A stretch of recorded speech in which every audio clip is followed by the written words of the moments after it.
Hope I don't burp too much. I just ate a snack. What's up, ladies and gentlemen? We are live with the most handsome man in dog training, me. Yeah, exactly. Forgive my dogs. I just had a delivery come, and they're going to be barking a little bit. But I always tell people, like on a dog training podcast, if you don't have dogs barking in the background, if you're not fine with that, then I don't know what to tell you, man. Yeah. How you doing, Pat?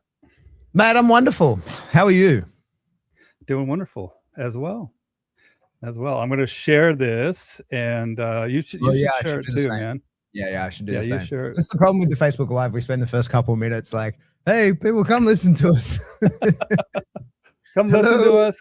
Everybody share this, even if you're watching after the fact. Majority of people watch it after the fact, which is cool. Yeah, that's always the way, right? And dude, I have this new AI thing where I take all my old stuff and it makes reels or makes a little short videos for it, you know?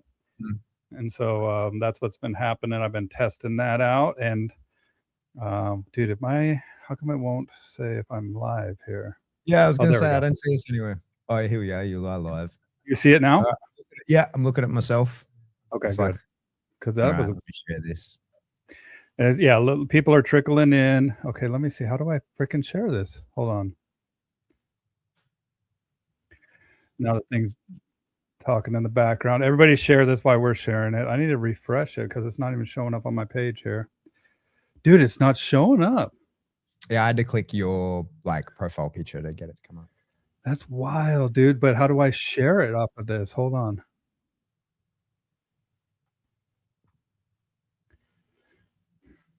Okay. You could go to my page. I just shared it. Let me see if it'll let me share. Save video. Am I on my bow wow?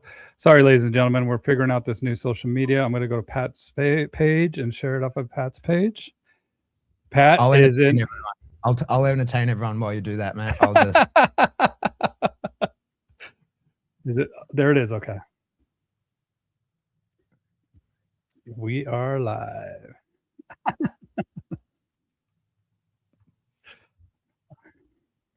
All right. So I shared it, and now I don't have two of my voices repeating me. Okay, I can hear and see you both. Okay, thank you guys very much. If you like what I do, please consider supporting me on Patreon. I'll put up a link to the Patreon down below. Or do you have a Patreon? Or do you have school? Or what's your... Yeah, man, school. Yeah, so that's where I'm putting all my effort in now. Should I put that somewhere? Where do I put that? In the private chat, and then I'll share it on the... you see the private chat over to the right? Yeah, see it. Let's see it. Yeah, how's school? So school is spelled SKOOL. Yeah. Yeah, mate. So I've changed over to school. So, I think last time we spoke, I was in the process of building out this big course and did that, released it, had it out for about 12 months where you could buy the whole thing and was really happy with it. And just recently I've put most of it, not all of it, but most of it into school because I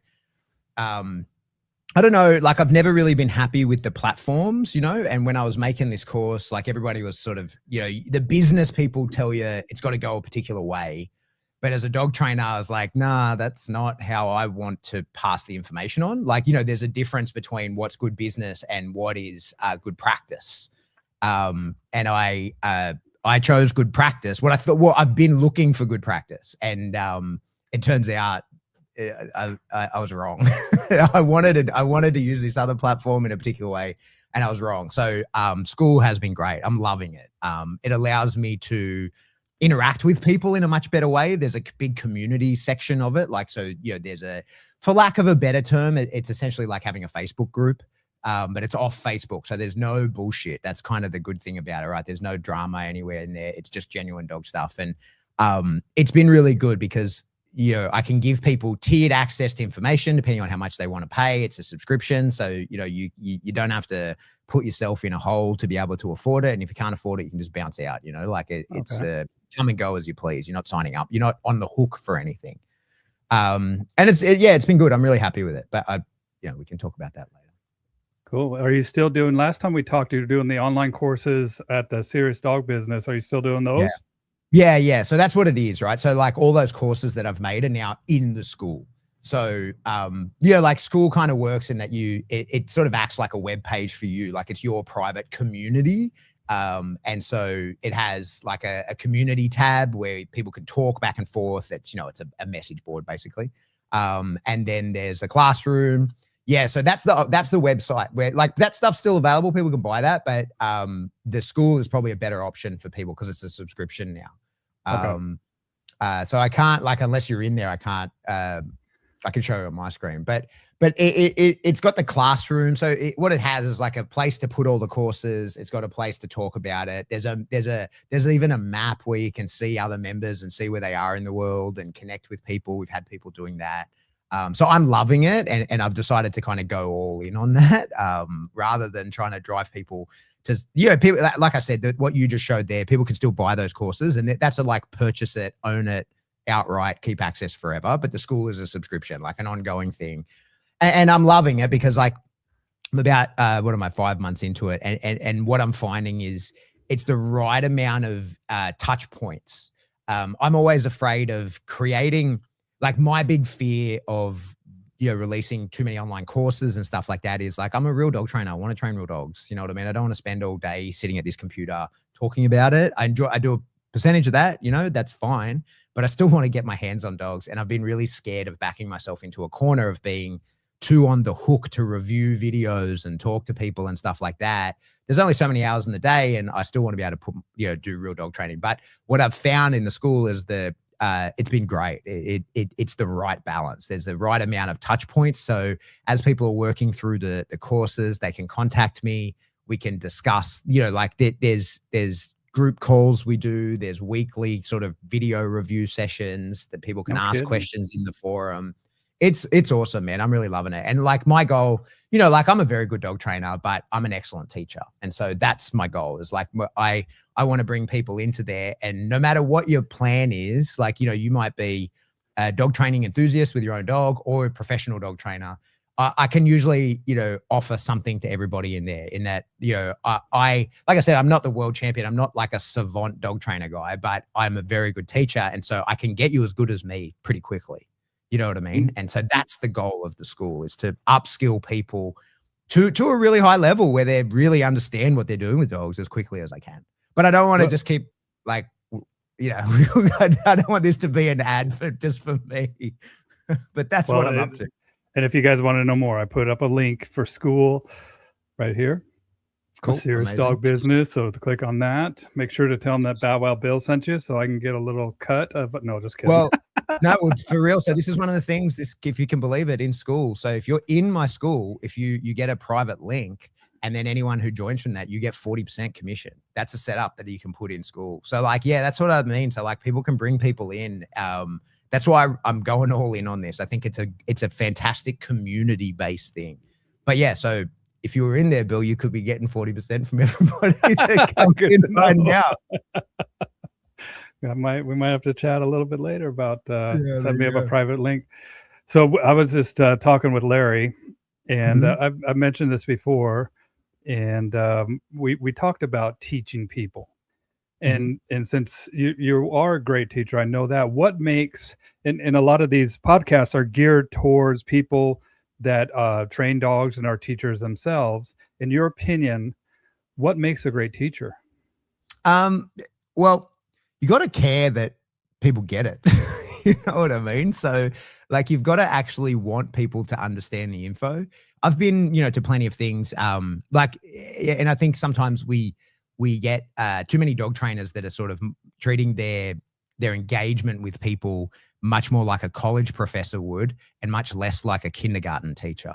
And I think that like, there's a reason why kindergarten teachers are so personable. They actually do these checks, like we're connecting with the kid and saying like, hey, because this is important. This is stuff you don't have. This isn't something you're necessarily internally motivated to learn. This is a thing that I need you to know because it's important for you to move forward. So we connect with people in a different way. Once you go to college, they're like, hey, know this or don't. Like, you've paid to be here. Like, this is what will put you into the workforce or whatever it is you're going to do with this. It's up to you to do the information. You're an adult now. Now, what I think with dog training is that often, especially when we're dealing with clients, is they're not in the college mindset. They don't want this. This isn't what they came for, right? They have a problem that they need fixed. So that is much more akin to a kindergarten kid, and we treat them like a kindergarten kid, where we have to connect with them and we have to be very personable, and we can't just go, hey, you have to figure this out, because that's college learning, right? Like, hey, here's my presentation, textbook is here, figure it out. Self-paced learning. But for dog training, at a certain level, that's a good idea. Like when people are looking to, really conquer the world in dog training, like, of course, you got to then put your nose to the grindstone and figure shit out yourself. But for us dealing with, individual clients and new people, takes a lot of hand-holding, and you've got to give a shit whether they get it or not, like you've got to actually care.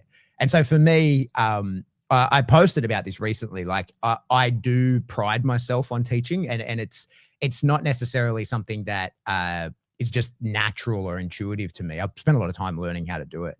And I was in the Army for 12 years, and I spent 2 years at the Special Forces Training Center, which is where like I put through the way it kind of works at my old unit is it's a bit over a year. It's about 18 months to completely train someone. So we select them and then we train them over an 18-month period. So I spent 2 years there where they overlap those things. So I basically put through 2 what they call reinforcement cycles. So where people turn up, they say, "Hey, I want to be a commando." We select them. So there's like a 6-week, just torturing them for 6 weeks, basically. And then when they pass that, they go on to their training, and that's about 18 months. So I fully trained 2 cycles of people. And in that time, you learn how to train people. And I think, to me, that was a really, really formative experience for a couple of reasons. Like when you're instructing someone on a special forces selection course, you have to be really mean to them, right? Like that's the part of the selection criteria is people who can handle being talked to very negatively and given no comfort from anyone. And so you have to treat people quite badly. But there's an art to that, man, because like the people that pass, you're going to work with you, right? So like usually the way it goes, the guys who are the instructors on that sort of selection and the training, they're junior corporals, which means like they're literally going to be, they're choosing their new team members, right? So like, I put through 2 full cycles. And then when I got posted back into the unit as a team commander, 2 of those guys are in my team, as well as the captain that I trained is now my boss, right? So like, so you've got to learn to train these people in a way where they still respect that you will work together afterwards. So like, that's one of the really, like I had to learn that. My first time I instructed on a selection, I was just a dickhead to people. And then you sort of realize like, yeah, because that's the job. But there has to be a fairness in your dickheadery, and there has to be a lightheartedness that the people who will pass will then be like, "Oh no, like that was a test you were putting me through. I get it. No hard feelings."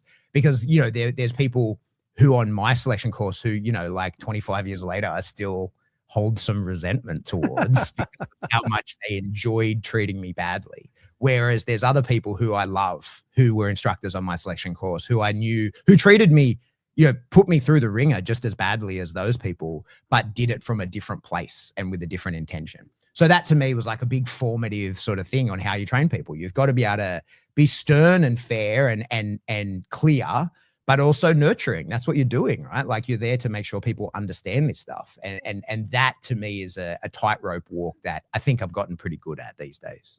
Yeah. And then even when we are working with clients, there's a qualification process to know like, hey, are you teachable? Are you ready to make some changes? Are you understanding that you need to maybe realize that you've been doing things wrong? And so is there like a qualifying process for that? Yeah, of course. And everybody has to like, this is why I was talking about like that school program so much, because I much prefer individualized learning. Right. So when you're teaching 1-to-1, of course, you're going to do a way better job than teaching 1-to-many. But when you do teach 1-to-many, then you need that like individual aspect for the questions. And that's why I love the communities aspect of the school. So people can watch the videos, the courses, but then if they're like, that didn't hit for me, they've got the opportunity to ask questions, like would happen at a seminar or whatever. So I think for us as dog trainers, like that's the that's part of the skill set, is the individualization of the information we're going to pass on. And, you've done it, mate. We've all done it, where you're in someone's home and you look around and you go like, what are the metaphors I'm going to use, right? Like, what are the analogies? You talk to people, what do you do for a job? And that answer can radically change how you then, the language you use with I'm sure you've had it. I've had it, where you're in someone's house, they've got a problem with a reactive dog. You go, what do you do for a job? And they're like, oh, I'm a psychologist. And you're like, oh, sweet. We're having a very different conversation. You know what Totally. I mean? Like, compared to somebody else, or when someone, you're in someone's house and they say, the dog rushes the door, and they'll be like, yeah, he's trying to dominate me. And you can't say, like, we know it's not that. Your dog's just rushing outside. But if I just go like, nah, you dummy, that's not what it is. Well, now there ends the conversation. So you can't just tell people, no, that's wrong. You've got to sort of guide them away from their wrong ideas to some correct ideas, and without hitting that opposition point. So to me, that's why I think, you've got to really understand everything in dogs that you would teach, but you have to understand it far beyond the level you would teach it to, so that when someone's like giving you that absent stare, you can start again and teach it in a new way, right? Like, or you can, I think that's one of the important things, is being able to give people, like, find out enough about their life in a short period of time that you can then give analogies they'll understand, use metaphors that are relevant to them, that sort of thing. Right. And be able to pivot, sometimes take different perspectives in the same household, right? Because I've been a referee where she's like, see, I told you. And I'm like, wait a second, she's correct too. Yeah. Or, or a way like she's the nurturing part of her is an awesome thing. It's just that this dog might be taking advantage of that. Yeah. And so I need you to take, the more assertive side of you. I need to kind of take the wheel here, and exactly. And being able to recognize that, when to pivot, when to, kind of win everybody over as well. And then have analogies that can make them understand it in their world, right? Yeah. So they can apply it and it's more meaningful to them. But I like what you were saying too about seminars, because sometimes during a class or something like that, I have another student pop in and be like, you know what, I dealt with the same problem and this is what I did and this is how it worked. And then I just let them kind of work it out. And if they ever say anything that might be a little bit off, I'll kind of pop in and say, yeah, absolutely. Except for with your situation, this might be a little bit different than what she dealt with or he dealt with. Yeah, exactly. So yeah, mate, I think that that is a big part of our job, really putting that work in. And it's something, I get told that I'm good at it. And I believe that. I believe I'm excellent at it, but it's not it's not natural. You know what I mean? It's not like I was born to be able to do that. There's a lot of work has gone into it and a lot of practice. Well, and I think too that we're always learning ourselves, right? And we're looking for teachers and we're looking for mentors or people that we see and things that we can learn from, but also things that we can speak up about and just be like, look, this is not the way I would do it. Or sometimes, especially in the dog industry that we see at this current moment.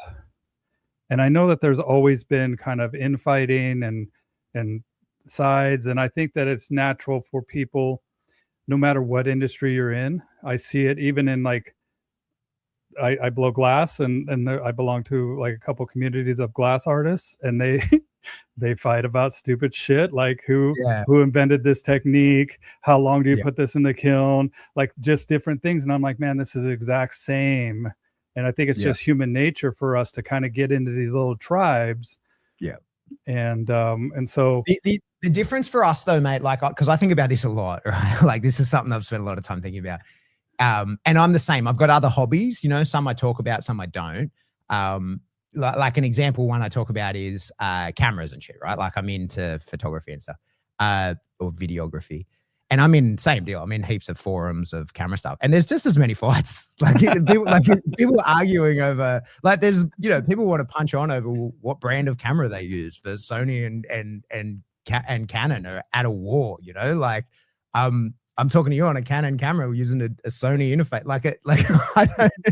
I don't get bogged down by it. But The difference for us is there's other life involved, right? So, you know, Yes. like That in the relies camera, on us.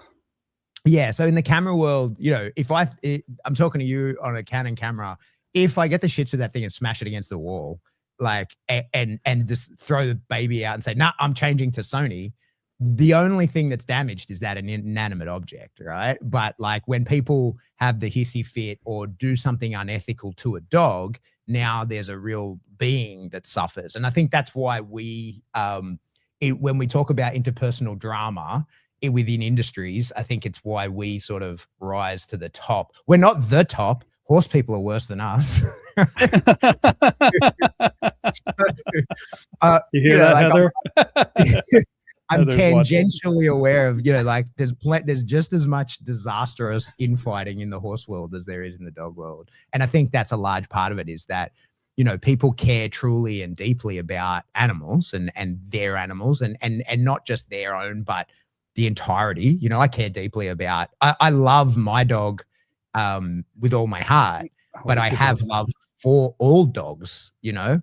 That's right. And so like, if I see someone mistreating any dog, that's enough to upset me. Whereas if I see someone mistreating the camera, I don't care at all. Right. Like, so I think that's the issue for us, is that no, that's a real life form, man. You're fucking with it.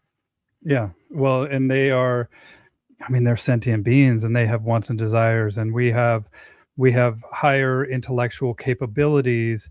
And I've talked about this before, where it's kind of like our moral obligation to be stewards of these animals, to figure out a way that we can fulfill them in their life with us. Mm-hmm. Exactly. Right. Exactly. And when people move too quick, when people misinterpret, when people get just too demanding instead of just allowing the relationship to unfold.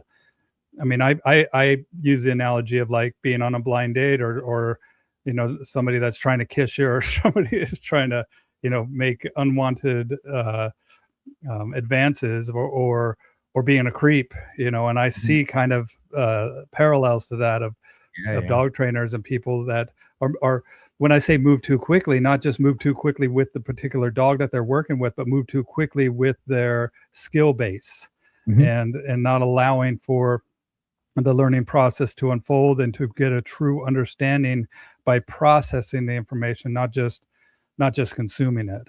Yeah, for sure. I think that, you know, that's one of the issues of, that's, you know, the internet and the insane access that we have to everyone and everything is a bit of a double-edged sword. It's incredible in many ways, but also, you know, you see people, and I've been guilty of it myself, is you can kind of bounce around too easily, and you've got too much access to information. And so, you know, we're all, you know, giving ourselves ADD by doom scrolling and reducing our attention spans, that I think, you know, like I say, I've been guilty of it in the past. Like you might not really invest the time and effort into understanding something as deeply as you would have had to in the past when you had limited access to information. You really had to sort of, you know, tear something apart and push it to its limit before you could give up on it.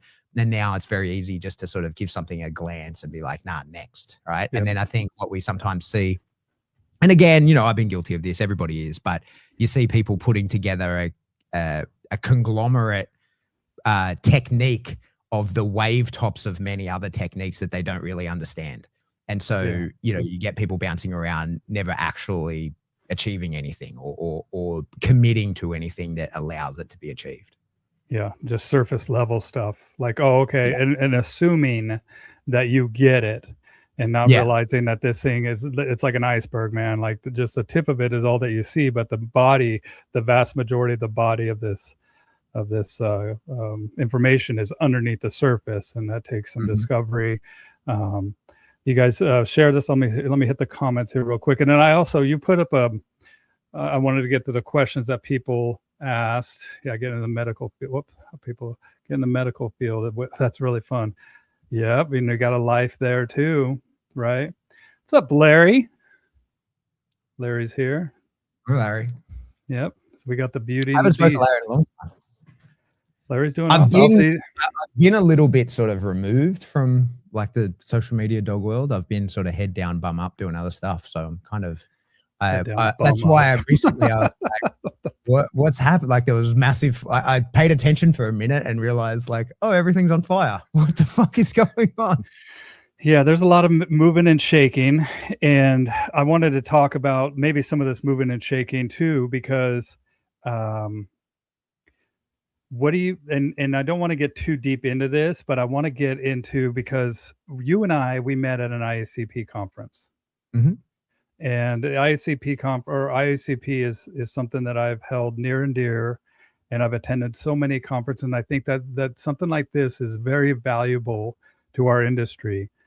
But it's been dealing with a little turmoil, and as a teacher, if you were on the board of directors, if you had any advice for the people that are on the board of directors, or what do you think, and how can we keep this thing thriving? How can we make this a beneficial organization for our industry?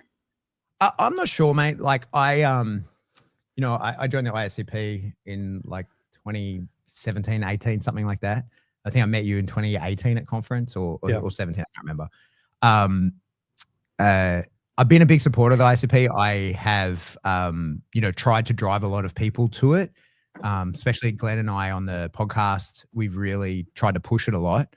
And I've volunteered a decent amount of time. I was on the legislative committee, and I was on a marketing committee. I've spoken at conference. I have attended many conferences. I tried to give as much as I could to the ICP, but at the moment, I'm not convinced that I'm still a member. I am still a member. I'm not convinced that my ethics align with the ISCP currently. And so I'm not, I'm definitely not, I don't know what all the issues that they have going on. I don't know.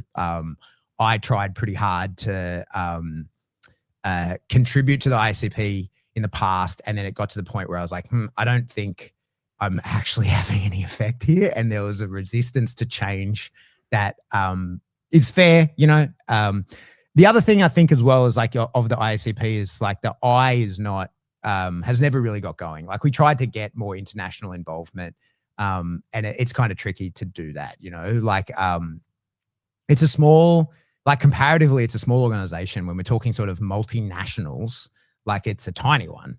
And so just sort of setting things up, structuring legally to be, actually do stuff internationally. I don't think that's ever sort of been done. And despite them, we've tried to get a European conference and stuff going. It felt to me like there just wasn't that big an appetite for that. There was too much internal stuff going on. Now, I don't know all the details of that, and I'm not here to shit on the ISCP, but in my opinion, especially some of the recent online things that I've seen, it just doesn't align with me.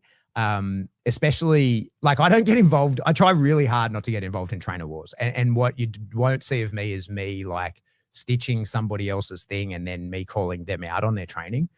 And to have an organization that represents me do that, that's when I was like, oh, okay. Like I can't have this organization represent me anymore, because I'm not okay with that. Like I wouldn't do that. And I can't be a part of an organization that did that. And I commented on it when it happened. And I said, like if a friend of mine posted this, I would DM them and be like, hey, are you okay? Because this is not okay behavior. And so when the professional organization is doing that, I'm not okay with it. And so like I'm not, ICP be the ICP. I'm sure they don't give a shit about my opinion in any way, shape, or form. And so I'm not, whatever. I'm not putting too much thought or energy into it.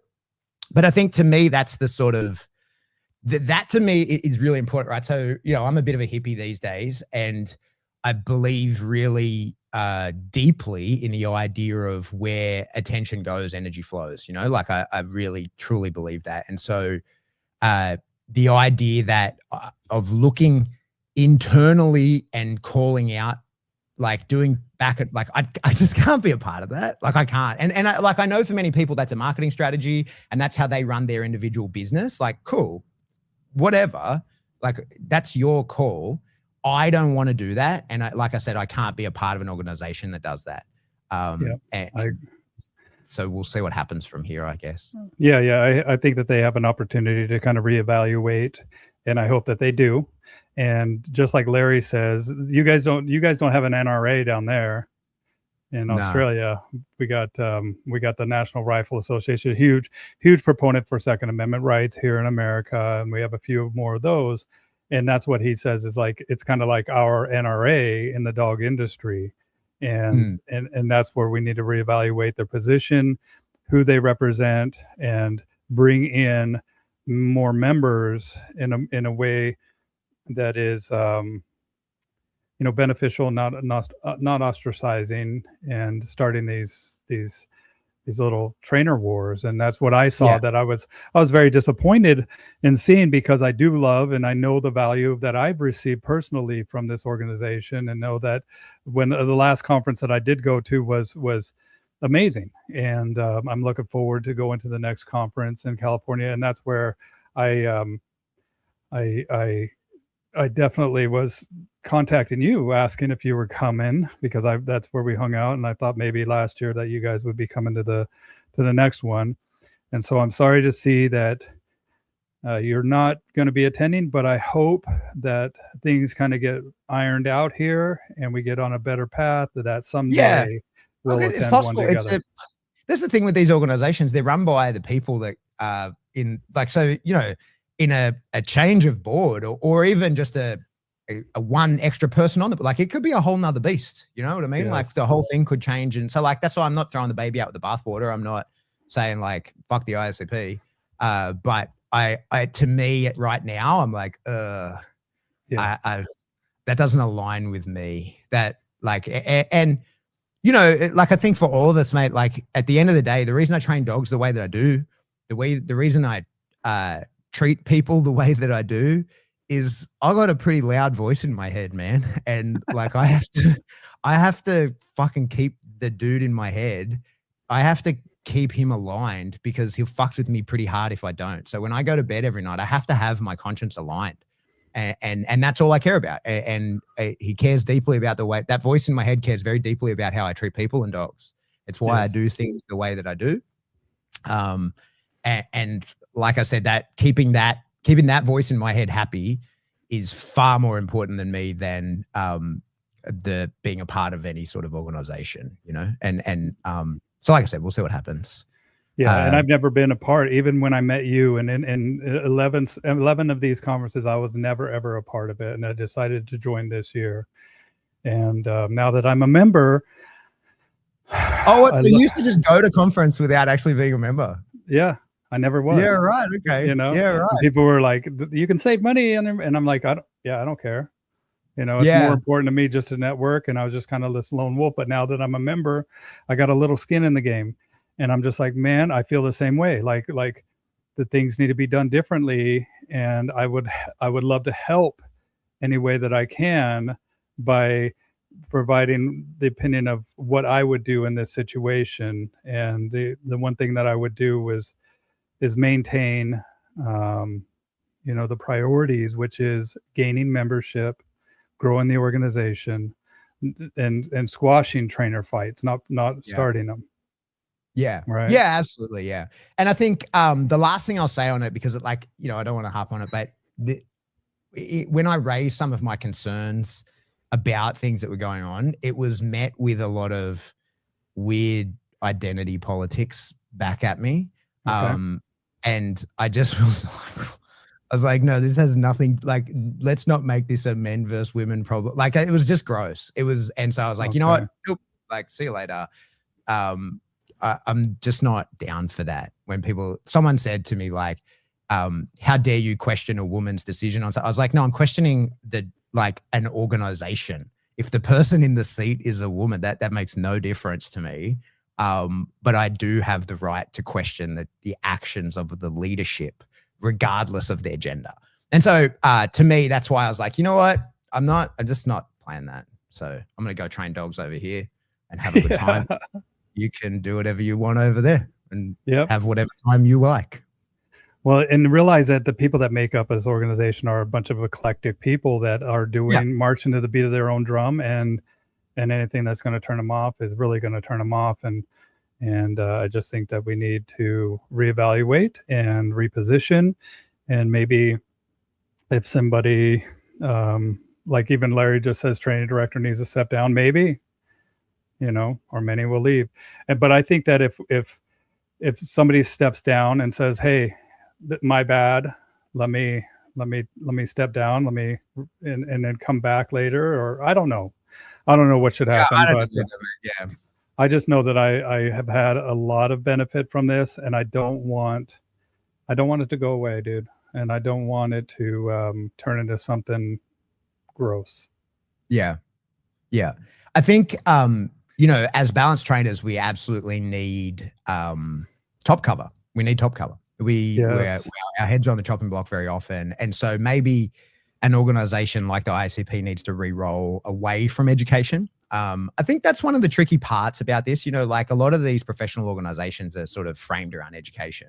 And I get that, because we all kind of know in the dog space that, you know, and it's happening around the world in various locations, there, you know, reform and certification of a kind is coming, right? Like that has happened in many places in the world, and is going to continue to happen. And frankly, you know, while I'm opposed to that sort of I'm opposed to the way that's likely to go, I'm not opposed to the idea of it in general. And so I know that, you know, and when I was a part of the inner workings of the IACP, I was acutely aware of the fact that these professional organizations need to provide some sort of training or, you know, certification, because when legislation comes saying that, okay, well, in order to be a dog trainer, you've got to have a certification, you have to have one. We need to have one so that there's a balanced training one, right? Like I get that. I understand. And that's why there's been a gearing towards that. But the problem is, you know, like who provides that education, right? So like you look and like, I like to use the big three as examples, right? Because who can argue that between Michael Ellis, Bart Bellin, and Ivan Balabanov, like that is, for most of us in the balanced training world, they're the sort of untouchables, right? Like nobody's questioning their skill sets. There's enough variance in method amongst them that you choose one, you'll be happy, right? I've learned and sort of studied all of them. And I think that when we look at them, all three of them have courses you can do. Like you can go to the Michael Ellis school, you can do a NePoPo school, you can go to do the TWC course, right? So let's just say that they are the standard of excellence, right? Their courses aren't what's being offered by any of these organizations. So immediately, whatever is being offered is a subpar education, right? Because the best educators are not giving their information to the IACP or the IAABC or whatever other, I don't even know all the acronyms for the things, right? So like the GOATs aren't handing over their information to be used as the certification in these courses. So immediately then I'm like, oh, then it's substandard. Like it's not of the highest quality. So why are we doing that? So in my opinion, I think I totally understand why these professional organizations are going that route. What I think is probably better would be for the IACP, not necessarily the IACP, but an organization that would fill that role well, would just combat legislation, right? Like it would just be top cover, and it would just be like, no, this is the correct way of training dogs. We have the world's best dog trainers in this organization who have, you know, attest to this being the correct methods. We encourage people to certify under them and others. Like it doesn't have to be them. I like people learning under me too, but you know what I mean? Like there's plenty of people can learn from. Amen. But then we can say like, okay, well now because you have learned from somebody who's good, we will protect your ability to train that way. And I think that's what a real organization needs to be. I don't think it really I don't think an organization focused on education is what we need in 2026. We definitely needed that in 2020, you know, like when the internet wasn't what it is and there wasn't access to information.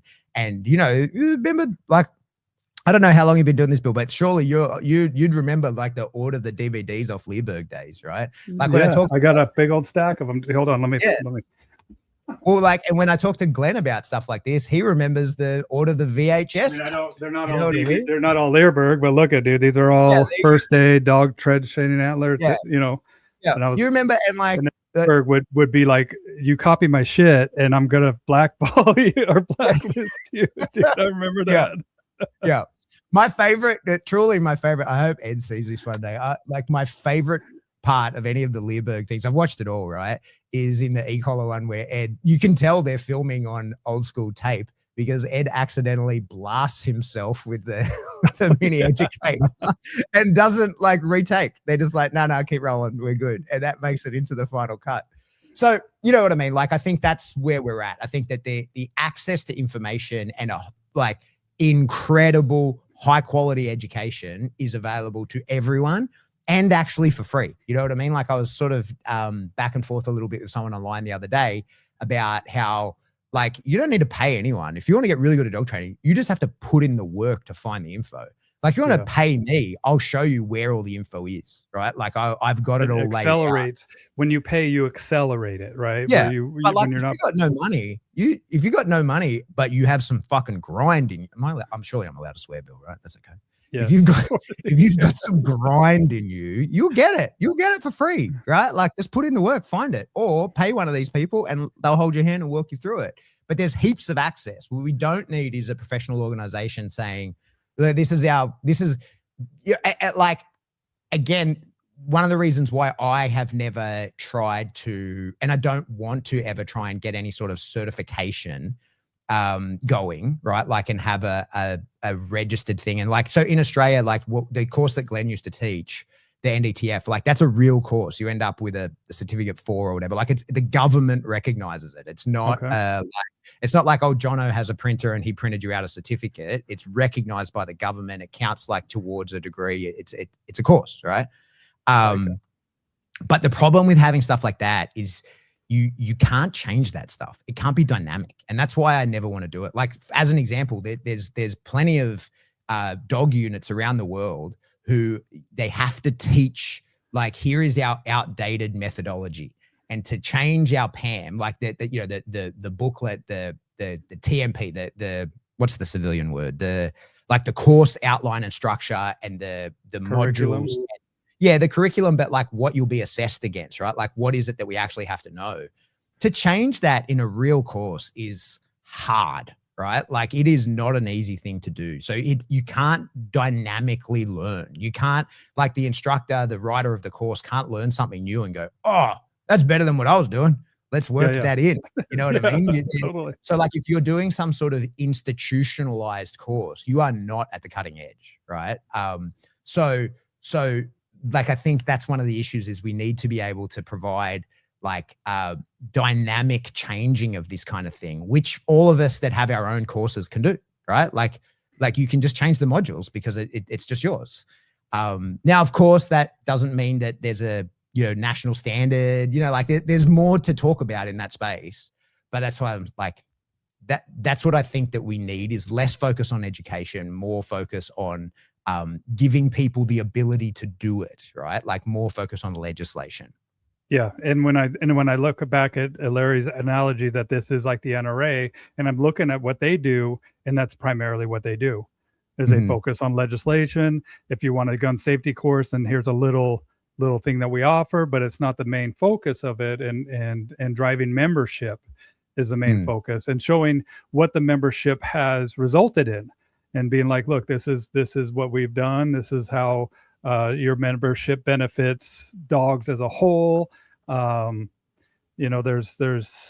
agree with you, man. And I think that standards are absolutely necessary as far as training is concerned, right? And I call standards like, and that's one of the things that I recognized as a early dog trainer and learning under standards, and then going and looking at my colleagues in my local area. I was like, well, what's your standards? Like, what are you trying to achieve here?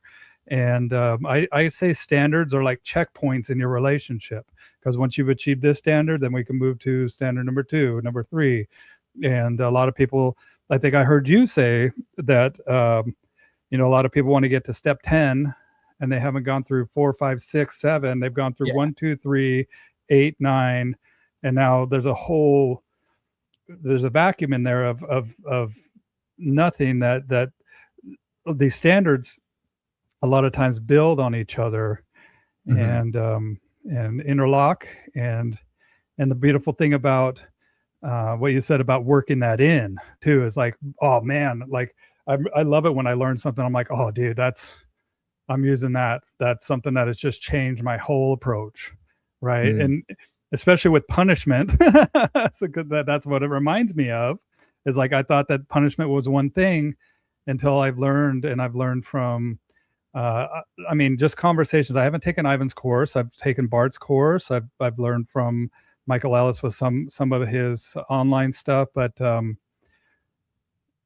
my big thing is what I've learned, especially from Bart, is let the dog do. Let the dog do. Let the dog show you. And I remember I was working with the dog, and Bart was like, knock it up, Bill, and he just stopped me, and he's like, let the dog do, Bill, let the dog do. And I'm like, oh shit, here we go. And I did, man, and it just stopped. And that's what I like about work. We got to be able to be fluid here. We got to be always learning and always ready to adapt.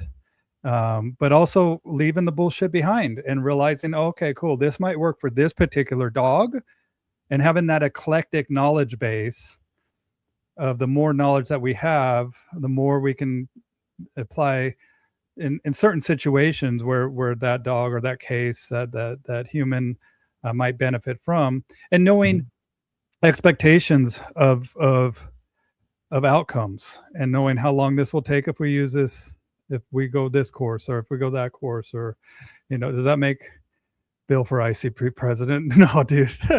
Like Ted Epthemitis. What's up, buddy? Oh, you're a member now. You're eligible.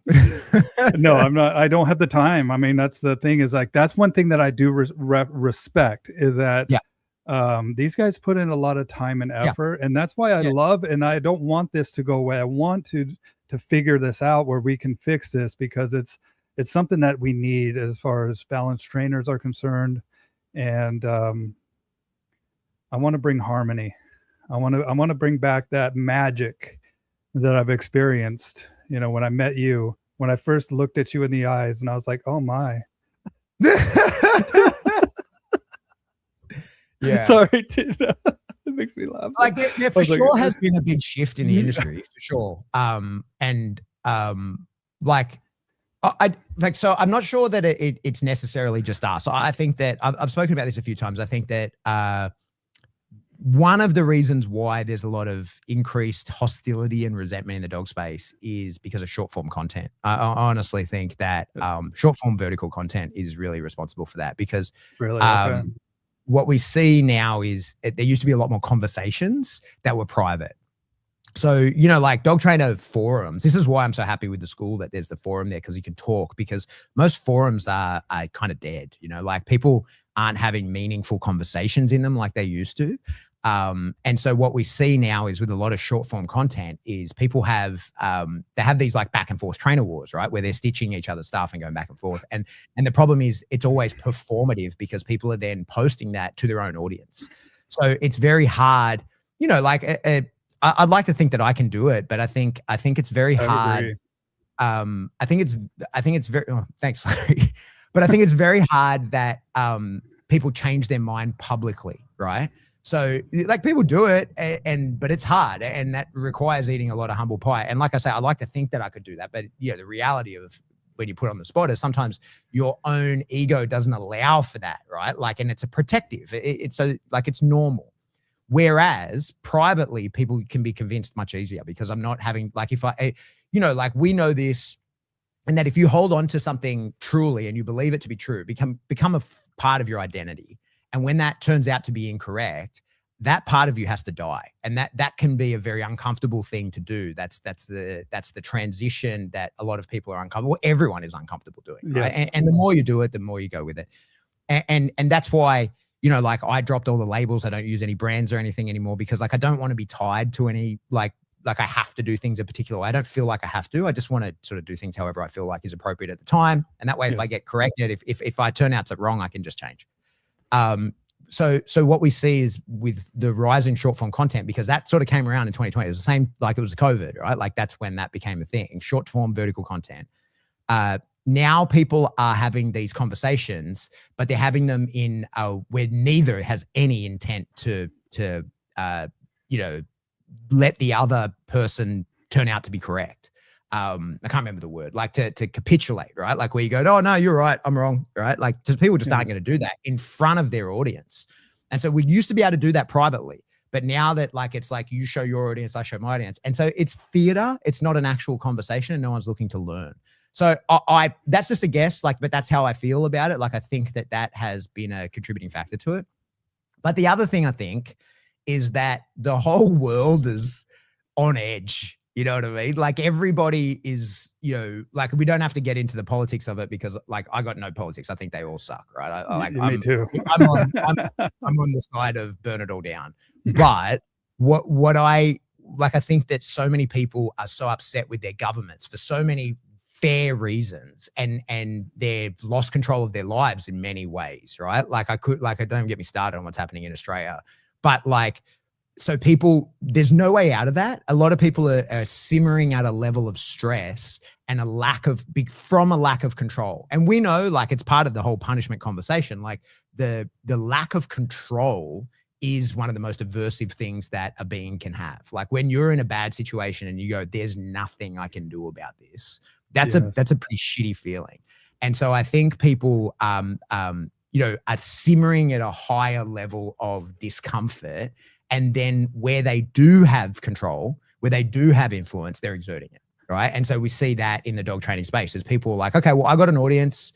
I can potentially make a change. Or I can at least be heard on this topic. So I will be. And like, if you're not happy with the way that your government is doing tax reform, you can jump up and down as much as you want. No one gives a shit, right? And so a lot of people feel that way. A lot of people are very annoyed at things that are going on in the world. And they can jump up and down. It's not going to change anything. So when they have something that they can affect, they do the jumping up and down, because they're like, I just want to get control of something in my life, which is why, you know, I try pretty hard not to sort of get bogged down. Like people say heinous shit to me all the time, or, you know, argue dumb points and shit. And I'm just like, yeah, cool, man. Like I'm pissed off about a bunch of stuff as well.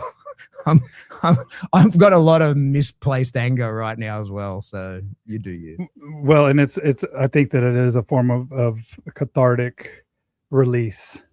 Right, for what you're saying is that this frustration, and I know that it's been present since the pandemic, dude.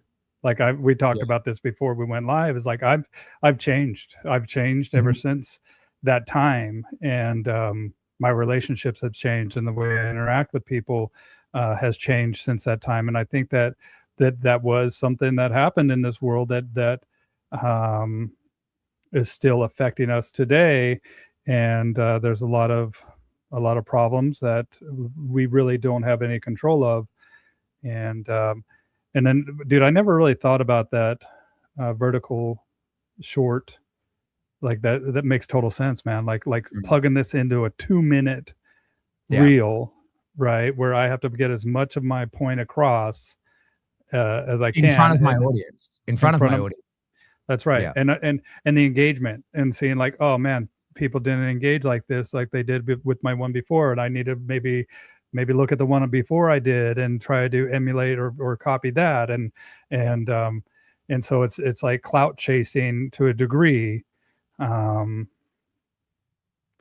very interesting, man. I mean, I think that at the end of the day, we need to remember one thing, that the dogs don't give a shit, dude. Yeah.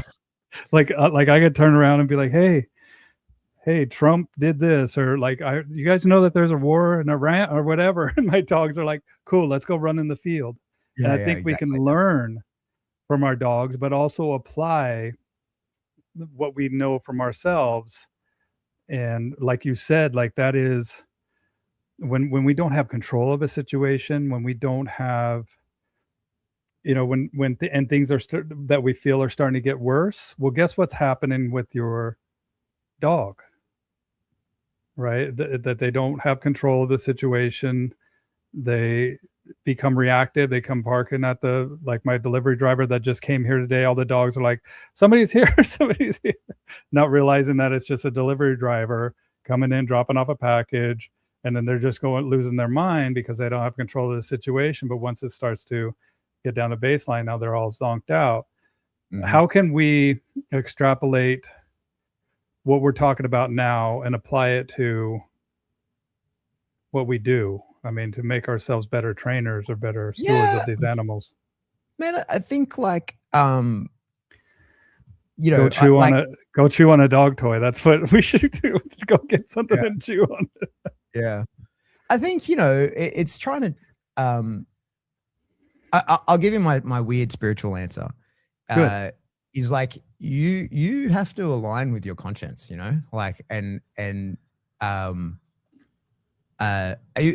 something I'm sort of excited about at the moment in that space is this idea of a daemon. I don't know if you're familiar with that at all. Daemon? So, yeah, daemon, D-A-E-M-O-N, or some people might call it even a daimon, but it's essentially a conscience, right? Like, and there's a lot of sort of weird woo-woo shit that I could, on a different podcast, it's not about dog training, I could sort of go into the details, but it's the origin of the word demon and the idea that like sometimes those voices in your head aren't real happy with you,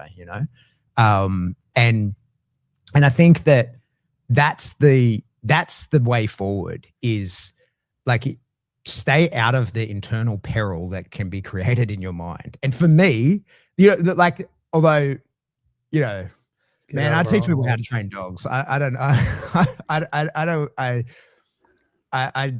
know how to help people, be better at peopling. It's far be it from me to know how to train dogs really good. But to me, it's about like, I listen deeply to how I feel about the things that I do. And that's what keeps me aligned. And I interrogate that pretty deeply. I really try and see, like you are not your thoughts. You are the awareness of your thoughts and how you feel about your thoughts. And, that's right. And your actions, right? So like I think that sort of aligning to your purpose, like I'm positive that nobody's sole journey was to fucking argue online about dog training, right? Like, like nobody, when they were preparing to come into this world, was like, you know what I'm going to do? Like, my purpose on this earth is to be back and forth about dog training with people that I'll never meet and just simmer at a level of stress about. Like, nobody was planning that. And so I think if that's what you're doing, then you're probably not aligning with your purpose. Well, and know that we get little endorphin hits or whatever, right? And understanding how, dopamine and all that stuff works. And so we become addicted to the reaction, the inner pharmaceutical company that we have in our brain. And knowing that when we look at what has happened versus a story that we tell ourselves about what has happened, and then that vicious cycle that we carry forward with us, right? And to be able to realize that it's not real and that it's meaningless. The things that we tell ourselves is just like you said, a voice in our head that is not really us. And sometimes that takes some introspection, that takes some contemplation. And in order to do that, we need to get away. Like you said, our life theme that we've written down for, what we're accomplishing in this life isn't going to be to argue on the internet. It's going to be a teacher, to be a humanitarian, somebody that is, defends other people, that raises people up. And mate, to that end, like, I'll plug it because we're talking about it, but Birdie, who's a incredible I love friend. Birdie. How's she doing? I haven't talked to her forever. she's good. And so she has a school. It's called the Magic and Dogs. It's totally free. People can get in there. And so I just put it in the chat to you. People can go into that. Okay. And it's literally, it is what we're talking about, mate. Birdie is a clin psych or was a practicing clin psych, and has this school group, totally free, get in there, called the Magic and Dogs. And it's about that. It's about making sure that you maintain your connection to dogs in a healthy and loving, productive, forward way. And I think that the more people that sort of jump into that and sort of try and experience that, it'd help us for sure. So yeah, I sent you that, and let's say it's free. You can get in there. Like it's crazy that it's free. I think learning that meditation, or not necessarily meditation, but connection, and enjoying your interactions with dogs trying to create that truly joyful interaction. Like that'll change your life, man. And like when you're having truly joyful interactions with dogs in your day-to-day, in your training, especially if you're a professional trainer, like if you're truly enjoying the process of training, why the fuck would you be fighting online with anyone? You know, like when I think that it takes an exercise, man. And it reminds me of this book. Let me see if I can find this book. Yes, I can, because this is what I want to remind people to do is right here. Start with why. Right. So this is Simon Sinek. This one's more about, leadership and business realm. But what's beautiful is that we live the dream, dude. Like we work with dogs. I get to work with dogs. Are you kidding me? Like, this is my life, dude. If I were little Billy, I got to have a picture. I mean, there's one over here. I won't pull it off the wall, but little me, right? If I could visit little me, little 8-year-old me, and be like, bro, this is me in the future. And he says, what do you do? I say, I Bow Wow Bill, man. I work with dogs every single day. Little me would be like, no way, bro. That is so rad, dude. I get to work with dogs. And it's like, that's it. That's the magic of what we do, you guys. Stop and go to the why. Why are you doing this? Yeah. Because you love it. Because you're passionate. You want to, and dude, we're living the dream. And remember that shit. Like we're living that. We work with dogs, dude. Are you kidding me? Yeah.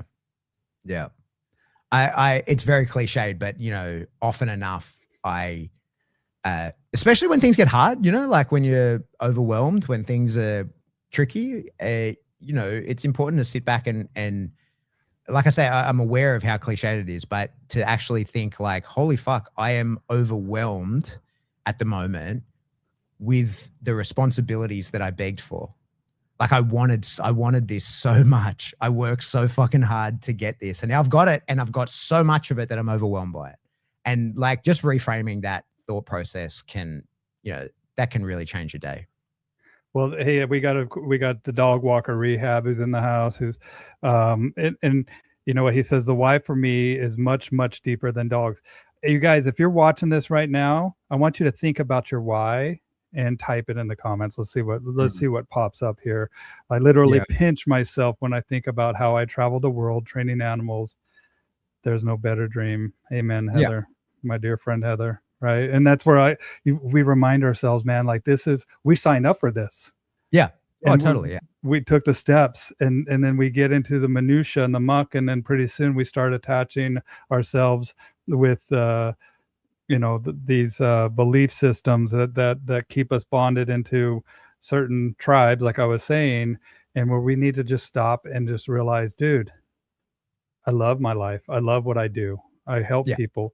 And also, if people have made a difference in your life, let them know, right? Let them know, and just stop and be with your dogs and feel that joy, that gratitude of like, dude, I'm so thankful that this is what I do, right? I walk out in my field, and I think after we do this, I'm going to just have a moment with myself and walk my property and just take a look around, man, and live in that moment, and just trying to forget all the noise that's happening, all these distractions that are designed they're designed to distract you. They're designed to pull your attention away.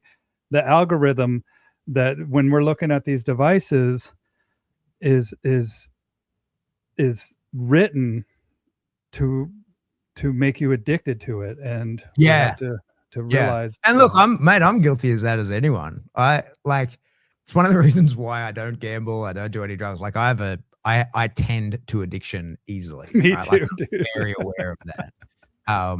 And like I get stuck down the doom scroll. Fortunately, you know, like because it's so close to home, I don't get stuck in any of the online drama of dog stuff. I just go, oh, more drama, and away I go. I find drama in UFO disclosure and other dumb things. Like that's where my I waste a lot of time and find myself, you know, and you're sitting on the toilet and your legs are numb and you're like, oh God, how long have I been scrolling?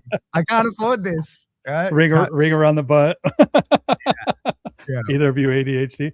Dude, speaking of which, I have to give you, if you're into that, I have to give you my we'll talk about this, not on a dog training podcast, but I've had experiences with UFO or whatever. Oh, really? Dude, I had a whole podcast on it.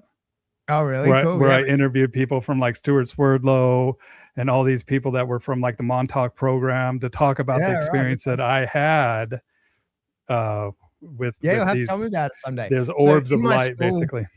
In my school, we actually do like these conspiracy chats because it's fun, right? And it's one of the things that I like to. You know, people may be aware during that New Jersey drone situation, like 18 months or 2 years ago, I got obsessed with that. I got really obsessed, and mostly because I was interested in drone warfare. So you know, I'm still a little bit in touch with a lot of army people, you know. I don't do any of that kind of work anymore at all, but I sort of, and the way that the war is being fought in Russia and Ukraine is like, it's a different thing. You know, I spent a lot of time gunfighting in my 20s, and it's a whole nother thing now. It's that's crazy to think, right? Like in the time since I was in the army, war fighting is a completely different thing now. So I kind of stay a little bit plugged in on that. But so I was interested in that New Jersey drones thing because it appeared that they were like an AI powered drone, which is interesting, right? Because then, you know, that's a scary thing. Once you launch that, you can't stop it. Like that's kind of if it's not receiving any signals like those New Jersey drones were, like it's doing what it's doing. So I was interested in it from that point of view, and then started going like, well, hang on, like there's other weird stuff happening here. And that got me down the rabbit hole of like UFO stuff and whatever. But like I said, I have enjoyed it. And it's one of the things, like people who are in my real life will be laughing their ass off knowing that I'm talking about this, because it's a fun topic that you can talk about like without upsetting anyone. You know what I mean? Like at my club, we'll talk UFOs and shit all the time. I bring up like, what do you think about this? And if people straight up say, Pat, you're crazy, that's not a thing at all. That is like, yeah, a little bit. Yeah. Like, or if people buy in and want to go crazier, like that's just as fun. Like it's very difficult to upset anyone when it's all nonsense. You know what I mean? So it's just fun conversation around potential things is exciting to me. But yeah, I got obsessed. That's a topic for another podcast. Well, but yeah, I mean, but dude, just speaking of this, yeah, and I've been diagnosed with ADHD. How about you? Me, no. Okay, I think a lot of dog trainers have it. I think it's highly likely. I've never investigated a diagnosis. Yeah, I got diagnosis with it as a kid, and then they gave me drugs, and then I sold the drugs to other people in school. Yeah. I'll say that like they give me, I just sold them to other. I'm like, I'm an ADHD entrepreneur. Yeah. So two of my best friends are raging ADD. Like I'm talking not like doom scrolled too much as an adult. Like I'm talking like bouncing off the walls as a child, heavily medicated kids. And I tell you, they are two of the best men. They're both multimillionaires. They are incredible high performing people. Now they had rough old childhoods, I tell you, right? Like it was hard for them to find the level, and school did not treat them well. They wanted to conform as adults, and especially now in the age of AI, because one of them's like completely dyslexic, right? He can't read or write. Doesn't matter.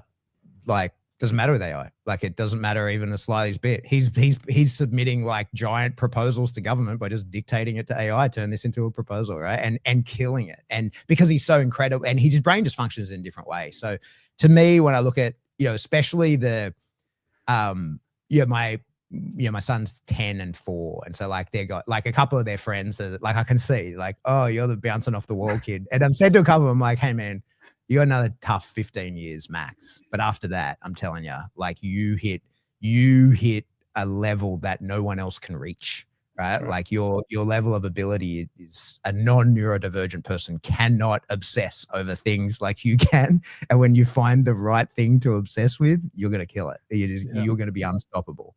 So yeah, it's a superpower of a sorts. Yeah. Yeah. It just, it's going to be a strength. And, and I think in the age of AI and this innovation, like there's a lot of change that's happening.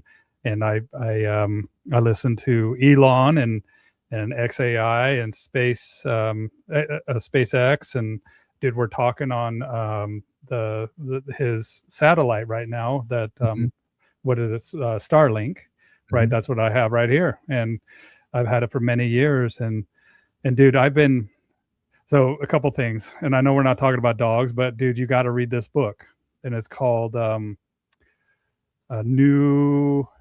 this is here, right here. Because as you can see, I just purchased it April 23rd, 2026, New Science of Heaven, How the New Science of Plasma Physics is Shedding Light on Spiritual Experience. Yeah, okay. I'll send you a link to it. I'll put it up in the comments too. But like we have these plasma clouds, and they act like they have an intelligence about them. And then the other thing that I was talking about is lithography. So lithography is how they write these chips and stuff, and that's a whole other thing that I just get deep down into, man. And so yeah, these but our minds, the way that we think, we just kind of get deep, and has nothing to do with dogs, and we'll get back to the dogs thing. But and then I'll tell you about my experiences with these. I mean, they're basically light orbs that have interacted, that I've out here on my property, and so. But let's get back to dogs. Let's do it. You just launched a thing on punishment. Yeah, well, I didn't launch it, so it's been a part of my course since I filmed it 18 months ago or something like that. But I just advertised it. I have to admit, I've been kind of slack in all of my sort of advertising. I've been very busy doing and not like trying to bring in more people. So I've advertised it a couple of times, and what ended up happening was there was like a brouhaha online about some punishment stuff. And like rightly, people were sort of upset. I contributed, not because like I don't care what people say. I'm not going to correct anyone online, but it was, like I said, it was more just the way that the conversation was happening that gave me cause for concern. So then a week later, I was like, hey, like, because a lot of people were sort of questioning, because Larry had a lot to say about it. I think Jay might have said something. I can't remember, but there was people who know what punishment is were like, hey, that's not it. And then rightly, there's a lot of people like, hey, but what are you guys arguing about? Because I'm not seeing the change. And I got quite a lot of DMs about it. And so I just put up a post saying like, hey, I have a course on this. And it's in the school. The school is $69 a month. So like it's under $100. A lot of people say it's $100. I was like, it's not even $100. And so there's a course on it. And look, I've learned like my interpretation of what punishment is. I've learned from the big three, like I said, and it's a accumulation. It's my interpretation of what I've learned from a bunch of other people. I didn't invent anything. And it's what works for me. The big one, there's no, everybody knows like on Ivan's course, there's the punishment module is incredible, right? Like, and that's where a lot of people have changed the way that they do things because of it. It's certainly realigned some of the things that I do and changed some of the things that I do. And so, bringing that into the way that I train, figuring out, okay, like how's the specifics of this work for me? How can I teach this in a way that I think people understand? How does that fit into the use of negative reinforcement or pressure? Like when discerning between when pressure is compulsion and punishment is very different. And so understanding all that. So it's in the school, people can check it out. It's just one part of it, like it's not something that I want to be the punishment guy. It's just a part of what's available. And so it's one part of a small, it's one small part of a very big course. Yeah. One, I think too, that people want the secret sauce, people want the answer, not realizing that there is a lot more that goes to this than just one cut and dry thing. This is what you do with every dog every time. It's like, no, this takes a deeper dive, like we were talking about earlier. Yeah. This isn't just something that we can just give you the answer right here. This is how it is. And there is science that backs, what the videos that I've been seeing about, like the 2-second rule and whatnot, but it's not always the case. And I've experienced it with my own dogs. And then Larry and I got into it pretty deep about when I just did a podcast with him last week.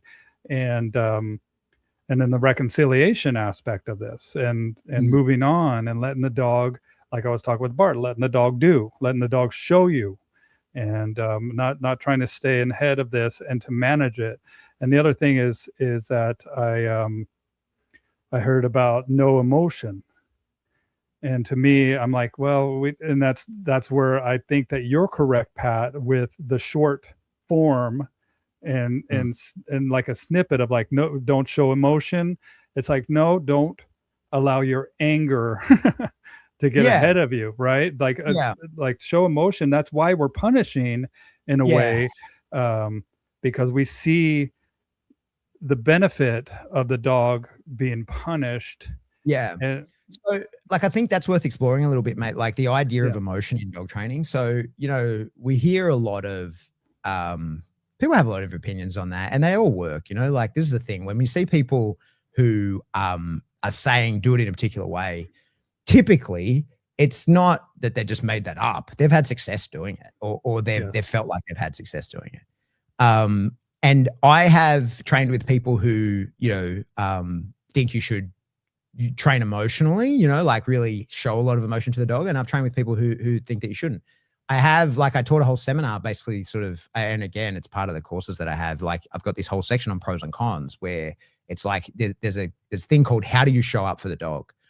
And so, I can see people want these answers, and they want, like people want, if there's going to be an argument about punishment online, they're like, well, explain it, give your answers or whatever.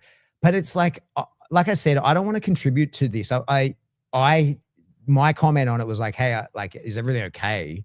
I'm not contributing to like, oh, this is how you do it, because I've got a whole thing of explaining how to do it. It's reasonably priced, and I've got to make a living, but also the reason why it's in that space is so that it can be taught in its full. I don't want to give the 2-minute answer, and I don't want to be like justifying against somebody else. I want to teach the way that I think that I do it. And if you want to try it, you give it a go. But here it is. Like, here's the 6-hour course, because that's what it is. 6 hours long of like, because I filmed it here live. I had people come in because I find it easier to teach to a group than to a lens. So I had people come in and I taught them this course. It was a full day. And so like, I would rather than, instead of like having back and forth and like, oh, I think this, like, here's what I think. I'm not going to argue with you. I'm not. Like, if you think whatever you want to think, that's fine.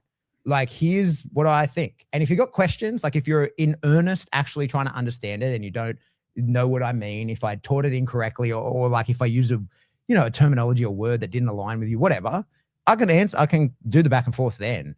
But I'm not going to just be like, oh, I don't agree with this, I think this. I just want, like, here's how I do it that way, or do it a different way, whatever you like.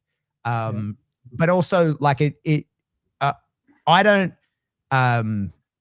there was a guy when I posted about it, it was saying that it should just be given. Like, if it really can help people and dogs, it should just be given out. And like, I don't disagree with that. I don't disagree. I would love that there's a entirely free, incredible resource for training, for people to learn to train dogs. Like, but it's called the internet. Like, go searching, like you got to find that shit yourself. Like I said, like, in order to collate this stuff together, like, I've got it there. you can go and put in the work and search all over the internet and find it. But like, if you want it put into one place, there it is. Yeah. I mean, and I think Ryan says here, there's no real secret sauce in dog training, at least not in the way people often hope there is. Everyone wants the simple answer, the exact thing to do, the one technique that fixes it. But the reality is what I say, what someone hears, what they think, they understand, and what they actually do with the dog can all be completely different things. Sometimes the difference is tiny. A slight change in timing, pressure, body language, energy, reward placement, or intention can turn who, oh crap, I got to go find the rest of this comment. It's a pretty good comment, man. Hold on. Yeah, if I don't, it doesn't show me the whole comment on the live, but that's exactly right, man. It's like, look, there is no simple answer, and not only that, but I mean, we have a feedback loop as far as the dog is concerned that's telling us, and sometimes the dog, one dog's saying, "Hey, man, I get it, I got it," and another dog's like, "Really?" I don't know, you know how, and some dogs may need a little bit more. Dude, it's still not on my page. Weird. Hold on. Sorry, guys. Dude, it's not even letting me pause. Okay. How good's technology? Can you see the comment? Nah, it cuts out page? Nah, it cuts out same space to me. Reward placement or intention can turn the who and then ... Yeah, turn the who. Maybe that's what Ryan wrote. Maybe he's keeping you guessing. Okay, so that's the point. How do y'all manage expectations as far as long-term success hinging on those factors? I mean, you have to, like we talked about at the very beginning, know who you're talking to. See, just like the conversation of like, what do you do for a living is going to be totally different from a psychiatrist than it will be from a school teacher, than it will be from a construction worker, than it will be from an architect. Like there's ways that we have to be able to position this information that is going to allow them to understand it on their level. And so that going forward, we truly can teach them, can help them. Right? Ryan, if you want to put the rest of your comment under, because I can't access the video. And then also the dog too. Then we have the dog in the equation as well. Is the dog getting it? Is a dog, what's motivating this dog? Is it, what are we punishing this dog for? Is a relationship solid with you and the dog? How long have you known the dog? What's the environment like? There's so many factors of this punishment equation that, you know, the variables are always changing. And we have to take all that in consideration. That's why there's no real simple step to it. And then just like what Ryan talks about, like what someone hears, right? And that's the terminology that we have wobbly terms in our language. Oh, here we go. He just posted his second half there. Okay, let's see. Ryan, that was a good comment, man. Or intention can turn the whole exercise into something else entirely, right? When a trainer says that's not quite what I meant, it's not always because the person didn't listen. It's also because the dog training is full of feel. Amen. And then we have emotion versus logic. And we can't think with our emotions. I often tell people this. We can't think with our emotions. We have to think with our brain. But sometimes our emotions get that message all mixed up. Yeah. I think, as I was saying, mate, I think training emotionally, like there's reasons to do it. There's reasons to not do it. But the way that you show your emotions to a dog will affect the outcomes that you have. Amen. Right? And there's times where you might choose to show the dog nothing, and there's times that you might choose to show the dog everything. And my only advice on that, you know, there's reasons why. And again, like it's not a 2-minute explanation. Like I've got a big video on it, but there's pros and cons, and like I will be the character or wear the mask, as I would say, that is going to serve the dog in that moment, right? So sometimes that's being really emotional, sometimes that's being not emotional. But I think that my caution that I give to people is as humans, we're not good drive channelers, right? So like, in the protection space, one of the things that we do a lot is this drive channeling, right? Where we're teaching dogs how to change gears fast, right? So from aggression into prey and bringing them up and down in arousal, we need to be able to like teach a dog how to do that. Dogs are really good at that, right? Like they're very capable. People are not so good at drive channeling, right? Because dogs tend to just go like, okay, this is what's happening in front of me. This is what I react to. There's learning and there's influence of the past, but for the most part, they're like, okay, this is what's happening. We, on the other hand, like, mate, I can get angry as hell over something that happened 20 years ago if I want to right now. Like I can just go searching through the memory bank and piss myself off in a way where I can wreck my whole day. I can put myself into a mood from which I can't get out of all day just from thinking about something.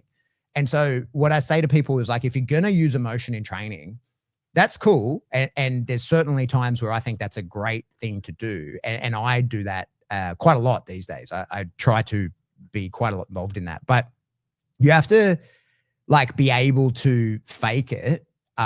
Or like if you can't truly drive channel up and down and show a dog, hey, I'm disappointed in you and angry because of what you did. Oh, that's great. And change gears and hold no resentment because of what they did. You just were like using that to communicate with the dog.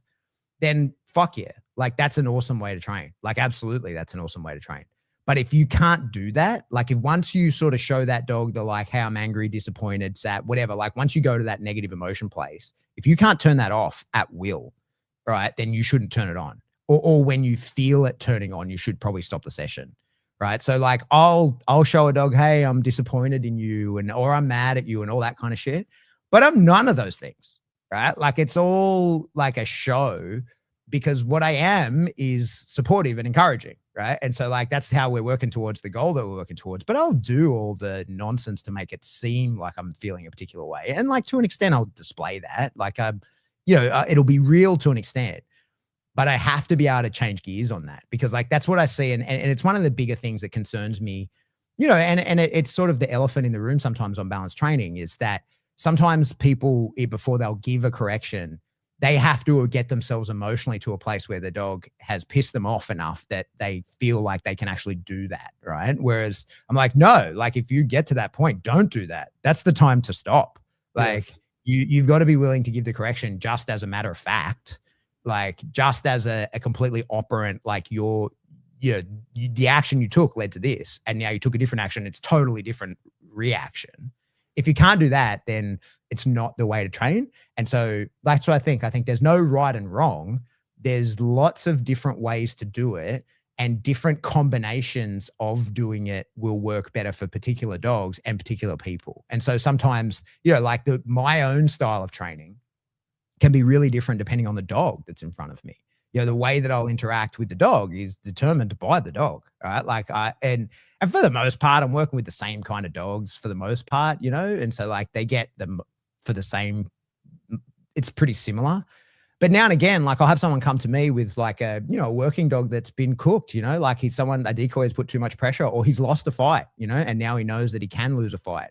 And so like I'm treating that dog really different to a way I'm treating a different, a dog that has, more confidence and has never lost, like it's all individual. And I think that's why I don't like the idea of like, this is how it's done. And this is the template, right? It's like, nah, like this is the rules, right? Like these are the guidelines. Parameters. If you stay within them, like choose your own adventure within this set of capable things, right? Like there's no like it has to be like this. It's like nah, it can be a million different ways. Just be fair, ethical, and also like like be successful. Like do things that work. I think that's one of the things we kind of have to say a fair bit in the dog world as well. Is like do things that work. Don't do like play around with weird stuff, but like if it's not working, change. Well, and have the understanding, like we are fundamentally different as we process this world. We as human beings are linear thinkers, where like you said, Pat, dude, I can get back to like when I was a kid and, this dude's stealing my baseball cards or, this like somebody going behind my back trying to get my girlfriend's number, right? Exactly. Or some shit like that where I'm just like, oh, fuck them, dude. Like, and then it will lead to you know, how I act today, right? And so and I could go back and really, really ponder that, and then compare it to another experience that's not even real, that happened years ago. And like I said, the story that I've told myself about it, where dogs are associative thinkers. Once this thing shows up in their environment, they're associating their thought process with that. Once a cue or command, so it associative versus linear. And dogs do have a degree of linear thought, but nothing like we do, where we have this prefrontal cortex that allows us to time travel essentially in our mind, where we'll put ourselves right back to that position. And the other thing that I'm huge with is the reconciliation, right? Reconcile the relationship. Let the dog know, hey man, we're good, dude. Like we're good. I'm not mad. I'm not anything. And that takes practice of not holding on and not being resentful. And then the one motion that I love is just being proud. And just, dude, I'm so proud of you, man. Like, and I'm really proud of you. And to me, that is where the true positive reinforcement happens of I'm truly proud of you. Let me love you, dude. Let me celebrate this. And that's where the magic happens too, of when we're working with our dogs and sure. But that, I think that a lot of people with the reconciliation aspect of like, nope, dude, we're good. Let's start again. Don't hold the resentment. Let's see if we can show a different outcome here, and see if what is accomplished is going to reinforce the animal's behavior. Let them truly get it. Yeah, for sure. Yeah, for sure. We had some questions too, dude, that you asked. Yeah, some people put stuff on my page. Yeah, hold on, let me find it, because you asked what people had, and Brent wants to know how to fix the world. Hold on, we'll be right there, Brent. Share this tab instead. All right, so here we go. All right, so how to fix the world. Forgiveness. Live your own life, know that there's things that are going to be out of your situation. Religion and UFOs. That's one thing yeah.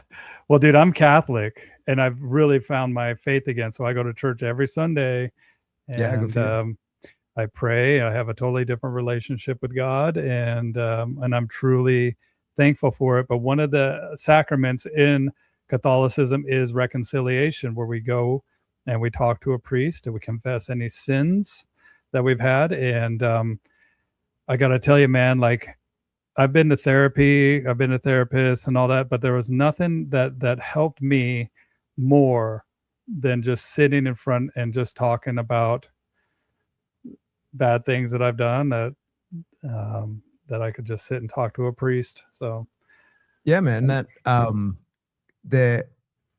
there's no surprises. That shit's been around for a really long time. You know what I mean? Like it works. And UFOs, definitely not punishment. I think we all have a good grasp on how to properly implement it. Yeah, and look, I mean, that's the thing. Like like I don't want to contribute to the online fuckery involved in that. I've got a course. If you want to check it out, check it out.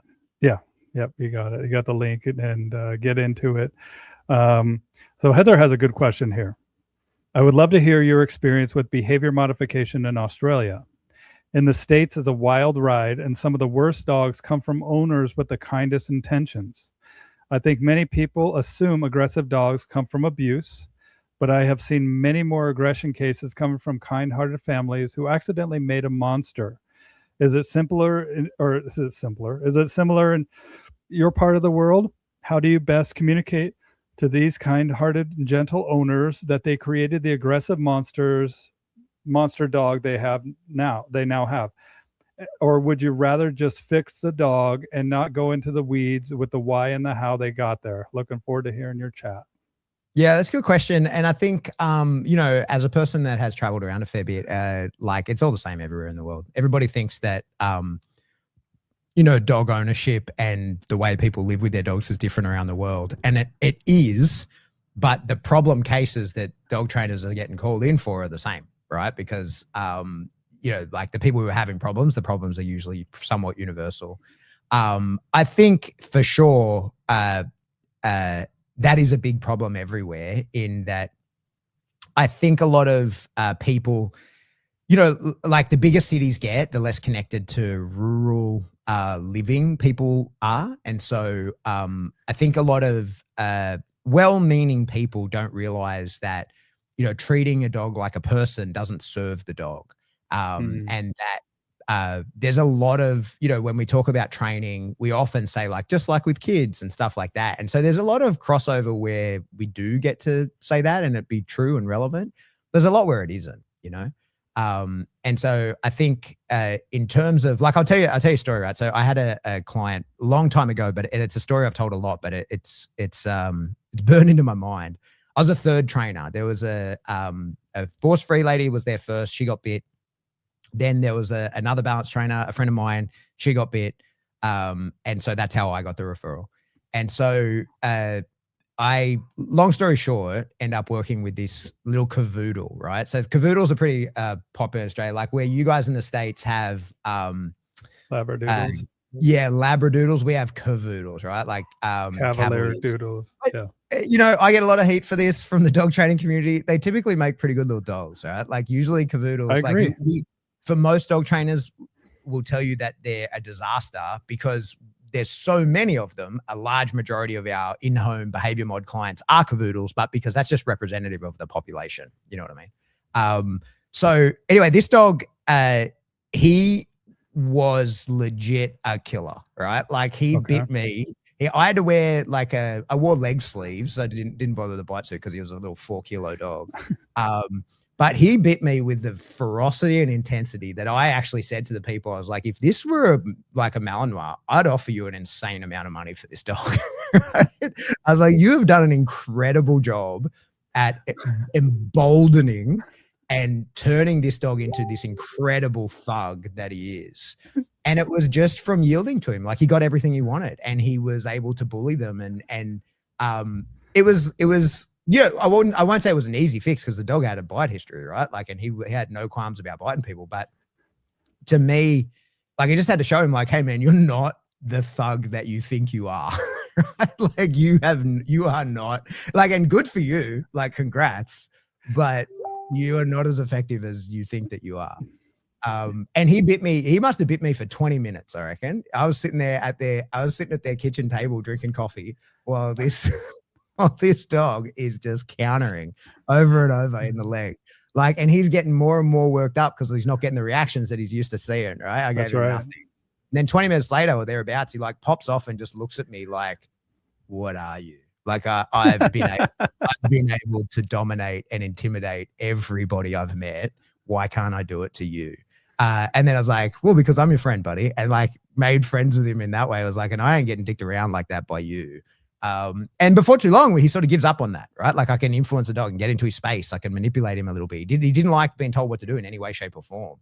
And there's nothing wrong with the dog. Dog was awesome. Dog was a great dog. But he just had like a really high personality of himself that was created from people who just like yielded to him nonstop, like nonstop. Empowered the behavior by giving him exactly what he wanted. I think, you know, what I see like from, you know, the average pet dog sort of owner that, you know, like these days people are smart. They have a problem with their dog. They Google it. They go to AI. They do whatever, right? Like they search for the problem, their answers themselves. And I think the problem with the sort of surface level of dog training that's available to a person who just like does a bit of Googling is it's all like, you know, even if it's a balanced thing that they're looking at, they're saying, you know, reward good behavior, punish bad behavior, or it might be ignore bad behavior, reward good behavior. And what people sort of, where I think people go wrong in behavior mod type stuff is that they get much too deep into the, okay, like punishment is the punishment event and rewarding is give the dog a food or a toy or whatever. And they don't understand that like every interaction, if it can be put into the categories of rewards and punishes, right? So like you don't have to give the dog a treat in order to reinforce the growling behavior. It's not like when the dog growls at you, you go, good boy, give him a treat and you get more growling. if the dog growls at you and you yield and you go, holy shit, like I will change my behavior because of that, well, then you reinforced it, right? Like you increase the frequency and likelihood of it. And similarly, like punishment in terms of that, if we're like, nah, man, like that's not like, it doesn't need to be something physical that someone can observe and like, or the use of pressure or a tool to be put into the category of punishment. It's the outcome at the learning phase at the back end, right? Is it something that the dog chooses to avoid? That's what makes a punishment. That's it. It's as simple as that. If the dog goes, oh, I don't like that, I'm going to avoid it, that's punishment, right? Yeah. So, by just through our interactions with the dog, our day-to-day kind of living is where we find the level on those things. And I think a lot of the conversation around training is all around training, right? So it's like, okay, open the session, got the clicker, got the treat pouch, like we're going to do these things. And those are important. Like we got to do that shit. But the real lifestyle shit is what builds the dog, right? Like the training sessions teaches the monkey drills, and you can get into the minutia on like how the dog acts in certain situations. You can create those situations, but really the dog is formed in the other 23 and a half hours in the day, right? Yes. Like how he lives, how he's controlled, how interactions go down. If he does this, what do you do? Like, you know, where does he sleep? Well, all of the sort of things that create the dog, they're mostly, and they're totally dog training. They're important like as for dog training, but they're not in the session. And I think that's sort of one of the things, you know, like it's why Jazz, who I work with, she raises puppies. That's why she's incredible. Is like, yeah, she's a really good trainer at doing the things with the dogs, right? Like she teaches dogs how to do things really well. But what she does is she builds a fucking dog that's cool, right? Like she creates a dog that has respect for people at times when he's meant to, has no respect for people at times when he's not meant to. You know what I mean? Like can turn on, can turn off, knows how to control itself in certain environments, right? Like understands like, oh, what is and is not appropriate at certain times. And that is all the lifestyle stuff. That's the stuff like the space between the sessions. And so that's what I think is, you know, she's incredible at that. She's so much better at that than me, like way better at that than me. And so that's the stuff that creates what most people actually want from the dog, right? Like the average pet dog owner, they don't give a shit whether the dog can sit down, stand, and how fast that looks. If they have to lure the dog for the rest of its life, they don't care, right? Yeah. Like that's most people, like, yeah, dude, I see people down my local park who have to get out the bag of Smackos and literally wave it and yell Schmackos to get the dog back, right? Smackos, but we don't say that in America. You don't have the Smackos, but like whatever dog treat, right? Like there are people, I see them who literally have to, like the crinkling of the plastic is the dog's recall. That's the only way they can get the dog back is to do that. But they've got the dog is a dream. He doesn't pull him on the leash. The only reason he's not coming back when they call him is because he's having a wonderful time running around in the park with other dogs that are all social and having the time of their life. He doesn't but lunge and growl and bark at anyone. So like we as dog trainers, I observe that and I'm like, oh my God, teach your dog a fucking recall. Come on. Like how hard is that? Right? Like put it on command. But those people are like, no, this is my wonderful dog who's fucking awesome. Like who lives in my life incredibly. And yeah, so what? I have to yell Schmackos to get him back to me. I only take him off leash in this enclosed area. So like for us, we can look at that and we go, the training needs to be improved. But the lifestyle piece is what overwhelmingly what people actually want. It's where we can actually, with the average person, have bang for our buck. And you know, for me, like I deal mostly in working dogs, sport dogs, right? Like that's the majority of people who are coming to me are looking to achieve something with their dog. I still deal with every now and again, you know, pet stuff. I do the odd reactive dog, mostly just to keep my own skills up in that space. And you know, I will film that. I had a guy in here from my school. He had a problem with the reactivity. I was like, mate, come in, we'll film it. It'll be a content. We'll show everyone how we did it, right? Like we put that together. So like I still deal with it time and again. But that's what is the dog world. You know what I mean? Like for us or for me in the sport dog space, like how fast my dog can down, like only other dog trainers give a shit about that. Right? Like yeah, like the fact that my dog does down is enough for the random people on the street to be like, oh my God, incredible. Right. But that he like downs like his legs just disappeared from underneath him and hits the deck. That doesn't impress them anymore. You know what I mean? Like that doesn't that to the average person, they're like, what is that dog like to be around? And that is what I think is that's the meat and potatoes of dog training, right? Is building a dog. And for us in, in the puppy raising, that's really what we're focused on. It's sort of like, I'm not so rushing to teach the dog, hey, here's the things that I need you to know. It's more like, hey, here's the kind of dog I need you to be. And when I've turned you into that, you'll learn the things I need you to know, like in an instant. That won't be hard, right? It'll be the like turning you into who I would like to train. That's the hard part, right? Having a dog that fits into the world in the way that we need them to. Yeah.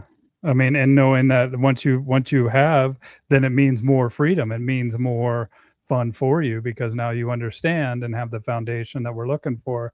And it reminds me when I talk to Jazz, I mean, she's in Jay as well, right? We'd talk about windows, right? What window are you in? And it just reminds me of like, look, yeah, I love the windows concept. In fact, I think Jazz introduced one more window. And I can't remember offhand what it is, but the thing is that the time that these dogs spend in these windows, if we look at the time that they spend as a space of the window, like the space of liberty, space of free is going to be like bay windows, where the space of obedience are going to be like little windows, right? And so we have to realize that, yeah, the windows are there, but the size of these windows is going to be a lot different, right? Yeah. Than, the Windows stuff, mate, is incredible. And like the way that Jazz does hers, it's incredible. And to me, that was quite different. Like the way I was raised in dogs, I sort of, came up in the working dogs, and like the window is you're out of the box, right? Like police type dog is like, you're out of the box. That's working window. You're back in the box, right? Yeah, that's chill window. My own dog is like that, right? Like when he take him somewhere, he has what I used to refer to as like a bias for action. When he goes somewhere, he's like, hey, I presume I'm here to do something, right? Like, so where is it? What am I doing? He can walk around with me, but he always assumes like I'm here for a reason. Why would you have brought me if not to do something, right? And because that's kind of how I was brought up in it. But now having seen the throughput of like really good clear windows on working dogs, especially, we sold a dog last year, and then I go and to the unit we sold the dog to, I'm there doing some training, and so there's 4 dogs that have just finished his course, and one's a retread, so he had a handler before. 2 of them are new, and 3 of them are new, and one of the 3 that's new is provided by us. And you see, like the guy who's got the retread, he's inherited a bunch of problems from the previous handler. That's a hard dog to work with, right? And the other 2 are sort of the same. Like dog comes out, wants to work, and these are military working dogs that have to be, like there's a lot of not working when a military working dog is working, right? There's a lot of just walking along beside the handler. And so the dog that we had provided had these incredible ability to do that, and was still just as capable, arguably, I wouldn't say more, exactly the same in the work as the others. Let's just say that, right? But really capable of just chilling and being around.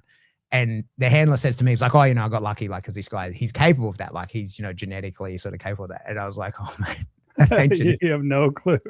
I was like, there is like hundreds of hours of work in that, all right? Like hundreds of hours of like, nah, man, that's not how we're going to do it. Like, and just bringing the dog down in arousal, like slow and steady, not trying to crush you down, because I don't want to damage the top end of the arousal. I just got to bring you down nice and slow. And so when you see that created in a really high-end working dog, like I'm talking, that dog was an extreme dog, and it can still be done. Then when I look at pet dogs, I'm like, hey, like you can do this. Like we can get to the point where you can take this dog to a cafe, right? Like we can do this. We can show the dog, like, this is where you just chill. It's going to take some work. It's going to take a lot of clarity. It's not going to be quick, but it can be done if you persist. Yeah. And it's going to take some time, right? Yeah. It's not going to be an overnight thing like this is, and you're going to make mistakes, and the dog's going to make mistakes, and know all of this. But yeah, so like one thing we're showing with these rounded dogs that we have at the moment, we've got 3 puppies, is like how we finish a bite work session. So it's like, it's a little bit non-traditional in that, because it's just me and her. Like most people go to club, you work your dog, this decoy slips the equipment, carry it back to the car, Nobody's checking on what you're doing out there because we're working the next dog. It's time constraints, right? Like, let's go. But because it's just me and her train the dogs, we do it here. Like, we do the full work up, we do the full work down, all in place. And we film all that, and I show it to people in the school. Like, see how this session went for 5 minutes and it took 10 minutes to close the session, right? Because we're teaching this puppy, like, you're not just leaving here hot. Like, we've told you to calm down. Even though you're in the space, you got to calm down, right? We're not going to force you down. That's not how it works. We're going to wait till you do, and then there'll be progress, and that becomes reinforcement. So that's what I mean in terms of like understanding that the idea of, especially when you're dealing really high drive dogs, you can't reinforce them with stuff all the time because it kicks them back into drive. Like, you might want to like, no, I need to reinforce the fact that you're not manically trying to get something. So I can't give you something to reinforce not trying to get stuff, because that's going to increase the want to try and get it, right? So I've got to find a way, like, how do I reinforce this? Like, how do I increase the frequency and likelihood of you doing exactly what you're doing right now? And the thing that I want to reinforce is abstinence. Like, I want to make it more likely that you don't do something, right? And so I've got to find the thing that you are doing that I like and find a way to reinforce that, because I can't reinforce notting, right? Like, I have to find a thing that you are doing and find a way that I can make you feel good about that and choose that in this window and make sure that you don't find success anywhere else. So these are the sort of, like, that's the glue that holds the dog training together. The session where we're teaching the dog stuff, super important also, right? Like, and that's how the dog learns the skills that we need it to learn. But the space between the sessions is the glue that forms the dog and turns the dog into like who he actually is, who he is in his mind, right? Like, how does he think of himself? Most of that is built outside of the formal training session. Yeah, and knowing when to open that window, when to close it, and giving the dog the understanding of like, look, dude, that window's closed, man, and letting the dog calm themselves too. Like, I'm assuming you would keep the dog in the same space. The dog is being crazy, maniacal, manic, whatever, and you're just ignoring it. Dog starts like controlling it, But like, it's one of the things that, like, we see people. It's very common. Again, I was guilty of it myself. Is that we work with a dog, we're playing with a ball, right, or a tug or whatever, and then at the end of the session, we say, all finished. And the tug like goes on the shelf or behind the back or something like that. What I want is, it's like, all finished, but the tug's still right there, man. Like, I don't have to hide the thing from you, right? That's right. Like, finished doesn't mean that it's not here. It means that it's not in play, right? Like, it's not available to you. It's right there. It looks like it's available, but it's not. And the only way I can teach that to a dog is through like many, many repetitions of them trying to get it. Right. But again, this is a thing that we very much want them to get at other times. So we have to be careful in the way that we do that. We can't be like, hey, don't get that, and punish them, because then like you risk going into the like, never do that again. So it's finding the things to reinforce, but reinforcing with a lifestyle cue, like with progress. That's one of the things, like, progress is reinforcement. That's a very important thing for us to understand, is just letting the dog to continue will reinforce the thing that happened prior. Well, progress is, I mean, you can't go around it. You have to go through it. And that's what people, a lot of times they want the special, I mean, it's a forward onward movement, but you still have to move through whatever we're trying to progress. And then looking back at, the ground that we've covered, and being, noting the change that has taken effect, but also being thankful because where you've come from, Mm-hmm. What's going on here? Antonio's just left. Dude, Chad, well, I don't know what's going on with you, buddy, but we got a guy that's just commenting. He's very angry, I guess, on different show. What do you do? The different Jeff and Sean, Pillar Spectrum, come down. Silent Majority will be the next. Chad, I don't know what's going on with you, bud, but I see a lot of comments that you're making. Let's go to the other questions we have here. All right, Jeffrey says, hi, Pat. I have been listening to your canine paradigm for a while. Oh, here, let me share this so we can see what's going on here. All right. Hey, Pat, I've been listening to your canine paradigm for a while. How much would much appreciate it if you can have a discussion on one thing I noticed in Singapore. So Jeffrey's from Singapore. Dense environment, constant stimulation, limited space. Is that training philosophies might often change when real world consequences become unavoidable? And do you think environment change what is realistically possible in dog training? And I remember you saying that the dogs that you deal with from urban areas, rural areas, have a little bit different of a behavior than dogs that might be in the city. Yeah, like I think, I live in the city. I worked in the city. I think, right from the jump is you're dealing with social factors, right? Like there's people around all the time that can't be avoided. One of the things, I, for example, like the area I work in, if you followed the advice to the letter of like not taking your dog out before it was vaccinated, right? Like getting it into the world, it would live in a very small yard for a very long time, or in the home and just completely miss socialization. So like it's almost kind of not possible where I am, or certainly not advisable. Luckily, the risk of like pathogens is pretty low in the area.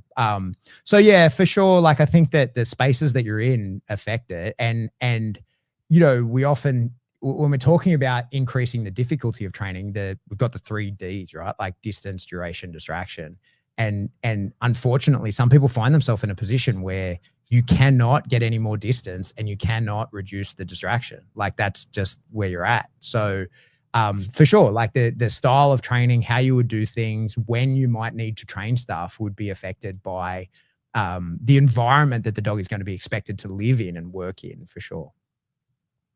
Well, and then that's where I talk to people that live in cities and try to find their different programs, right? And I'm glad I live out in the country. I'm glad I have my space where I can bring a dog to a new area. And sometimes I find too that if we do a reset, if we can bring a dog out of that environment, work on some basic commands, and then slowly bring them back into the environment, that might be helpful as well. But I mean, it just depends on that dog too. Yeah. I like to hear about dog training, not dog trainers. How about motivation? How does what you do build motivation and engagement translate to situations where the dog is sure to lose its mind out of the box? I guess we just talked about this. When training, Yeah. how do you benchmark and when do you withdraw or correct? Yeah, like again, case by case, right? I think one of the things that's important is we're never unfair to the dog. And there's certain times, where the dog goes over threshold where I just wouldn't correct a dog. Because you're like, well, this ain't gonna do anything. Like for sure, there's periods where you find yourself in management. And we often as balance trainers kind of say like, no, deal with it. Like, to if your dog blows up, to escape at that time, you're reinforcing the behavior, but often like sometimes you're like, yeah, well, that's the loss I have to take today because there isn't going to be a win. And I can take this loss, this small loss, or I can keep pushing and take a big loss.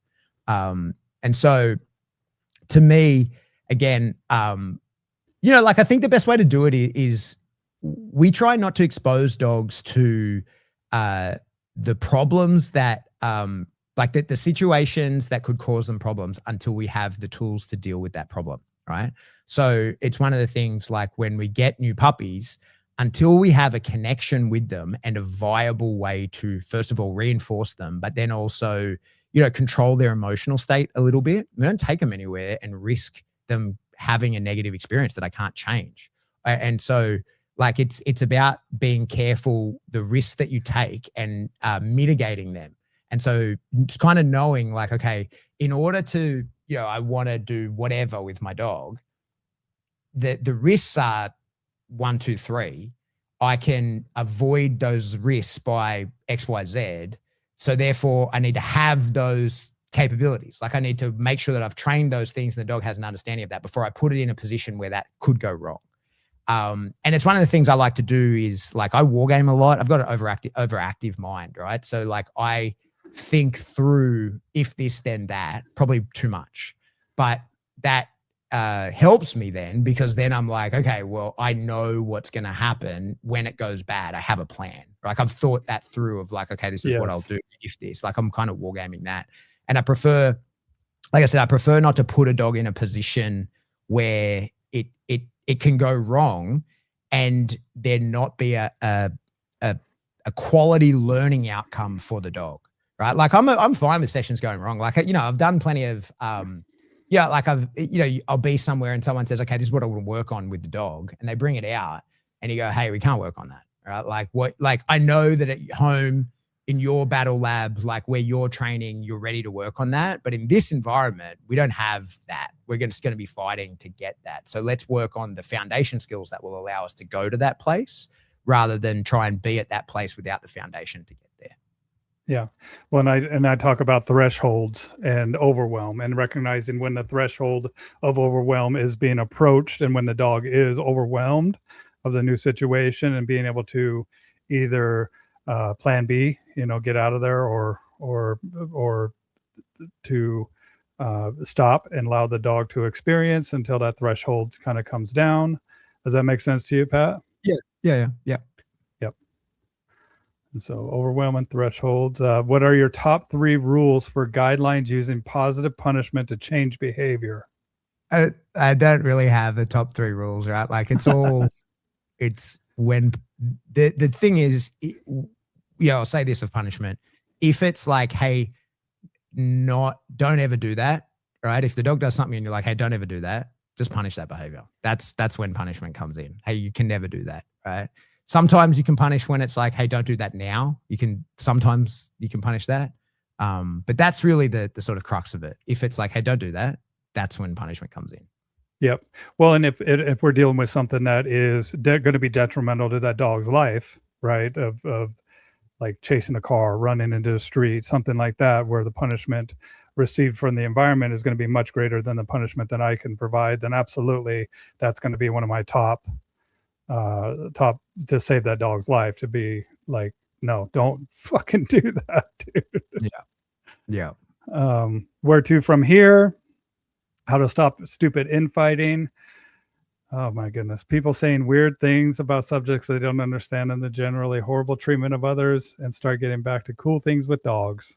I think that's where we started, right? Yeah, I think we've covered that, man. Like, just remember why you're doing this, dude, and that we're living the dream, right? And don't get so angry, right? I got a guy in my comments that's super angry, and it's like, man, live the dream.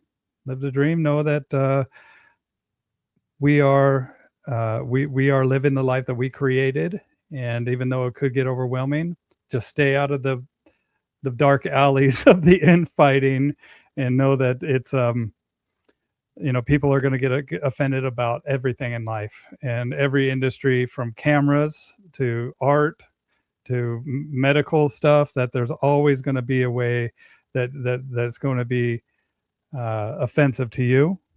And here in America, we're all about our freedom, and we have some people saying some pretty stupid and offensive things. And I saw some people out there protesting when I was talking to Larry about this, and I was like, man, I'm glad you guys are out here protesting, even though I think you're all idiots. I'm thankful that you have the freedom to do this, even though I don't agree. Is take what you will, leave the rest, and don't participate, especially if it's not going to lead to a solution and outcome. And also, dude, I think that the most important thing about what you said today was that these shorts, we can't cram, pretty abstract concepts into like 2-minute videos, man. Like, this takes unpacking, this takes situational awareness, this takes consideration. How can a camera be offensive? Whenever it's pointed at you, Larry, it's gonna be offended. No. I posted at one time a screenshot it from a camera group I was in, where someone actually wrote, and it might have been a joke, like it had to be, but someone actually wrote like, "That's it." It was a Canon group, and it was like, "That's it. I'm leaving this group. All Canon users are assholes." I was like, oh my God, it's everywhere. Yeah, it's everywhere. It's a commonality of the human, dude. If we didn't have anything, we'd be like green eyes versus brown eyes. We'd be red hair versus everybody knows that redheads are the best. I'm sorry, Pat, but that's just the way it is. Wait, you have a little bit of red, don't you? Got a little red in the beard, yeah. In the beard, yeah. So you're good. You're dude. I'm letting you in. You get the pass. But have you had a DNA test, Bill? Do you know where you're from? Yeah, it's like Germanic and so Barrett's came from the Germanic region up to Ireland, right? And so I'm Irish, Welsh, and German.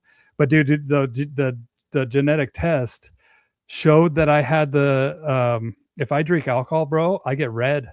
Like I get then it showed that I have that genetic trait. And I was like, dude, I've always wondered about that. Do you know your Neanderthal content? I don't know the Neanderthal content. I wonder if I can pull it up here. Why? Do you fucking think I'm a Neanderthal, bro? What the hell? What are you getting at? So like I'm talking out my ass here, but my understanding is that a lot of the like physically large redheaded people like have high Neanderthal content.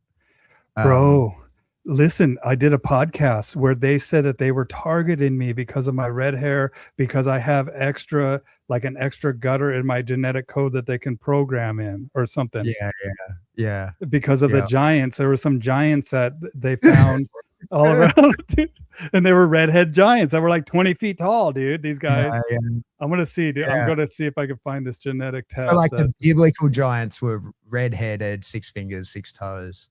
I know you can get a DNA test, and usually people who have a really high Neanderthal content are usually pretty big, strong, redheaded people. It's I think actually Jay Jack, I'm pretty sure is Neanderthal. I'm pretty sure Jay told me one time that he is in like whatever the top bandwidth is of like Neanderthal. Like he's right in there. I believe it. Yeah, I believe it. I'm going to be hanging out with Larry, Jay, and Joel next month. And nice. Do you have any events here in the U.S. at all? Are you? No. Are you going to be doing that some more? Or are you? Look, I might. I've sort of painted myself into a corner where it's not easy to travel. Really. John. I've painted myself into a corner where it's not easy to travel at the moment. So I'm required. Well, not required, but I put a lot of work into getting PSA going in Australia. And so traveling to the events for that is kind of my priority. And I can only travel so much before it impacts my dogs and my kids and my business and stuff like that. And so unfortunately, I've sort of, painted myself into a corner a little bit where it's really difficult for me to get overseas. But I'm hoping at some point in the future to be able to, be able to do that again. Because I love teaching. I don't mind the travel. I don't like being away from my family, but I don't mind the travel. But I do love teaching to groups of people and working with people around the world and getting to do the kind of stuff that I used to get to do a lot of. I really enjoy that. So I would love to do more, but it's just not possible right now. Yeah. And how's the PSA going down there? It's good, man. Yeah, it's good. We're growing. It's still like plodding along. New clubs sort of popping up, and it's tricky, PSA is tricky to get judges at the moment. Like there's not enough judges, and it's a big ask to get someone to come to Australia for a weekend, So that's sort of the tricky part. But we're doing great. The sport's plodding along, doing really well. Lots of happy people. Everyone's having a good time. Dude, I want to see how much Seattle to Sydney, how far it is. Where's Google Flights at? I'm going to just say leaving. Well, show flights. Let me see how long. 19 hours, 23 hours. Fuck, dude. Yeah. So most of the time, like I've done it a lot. It's usually about a 30-hour trip, like door to door. It takes about 30 hours of travel. Dude, how is that? Do you travel in a seat that you can lay down and shit? Or do you...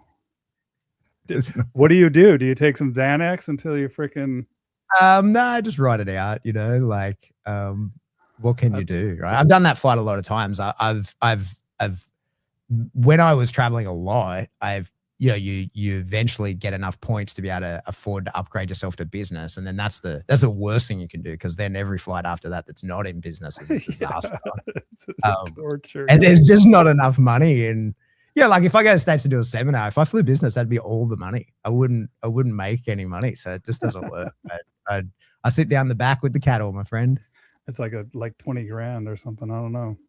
Well, Yeah. buddy, when you do come back, I look forward to someday hanging with you again, and I hope to see you at a IECP conference in the future. I mean, I Yeah, we'll think see. that, well, hopefully this is just some growing pains, and we can figure this out. I think the dogs deserve us to find some harmony and to help them any way that we can. But I appreciate your time, man. I think, is there Yeah, man. anything else that we haven't touched on that you want to mention at all? No, no, no. No. Well, let's say goodbye to everybody, and I'll say goodbye to you in the studio. And thank you, Pat. Bye, Thanks, mate. Thanks for everybody. having me. Thanks for being here.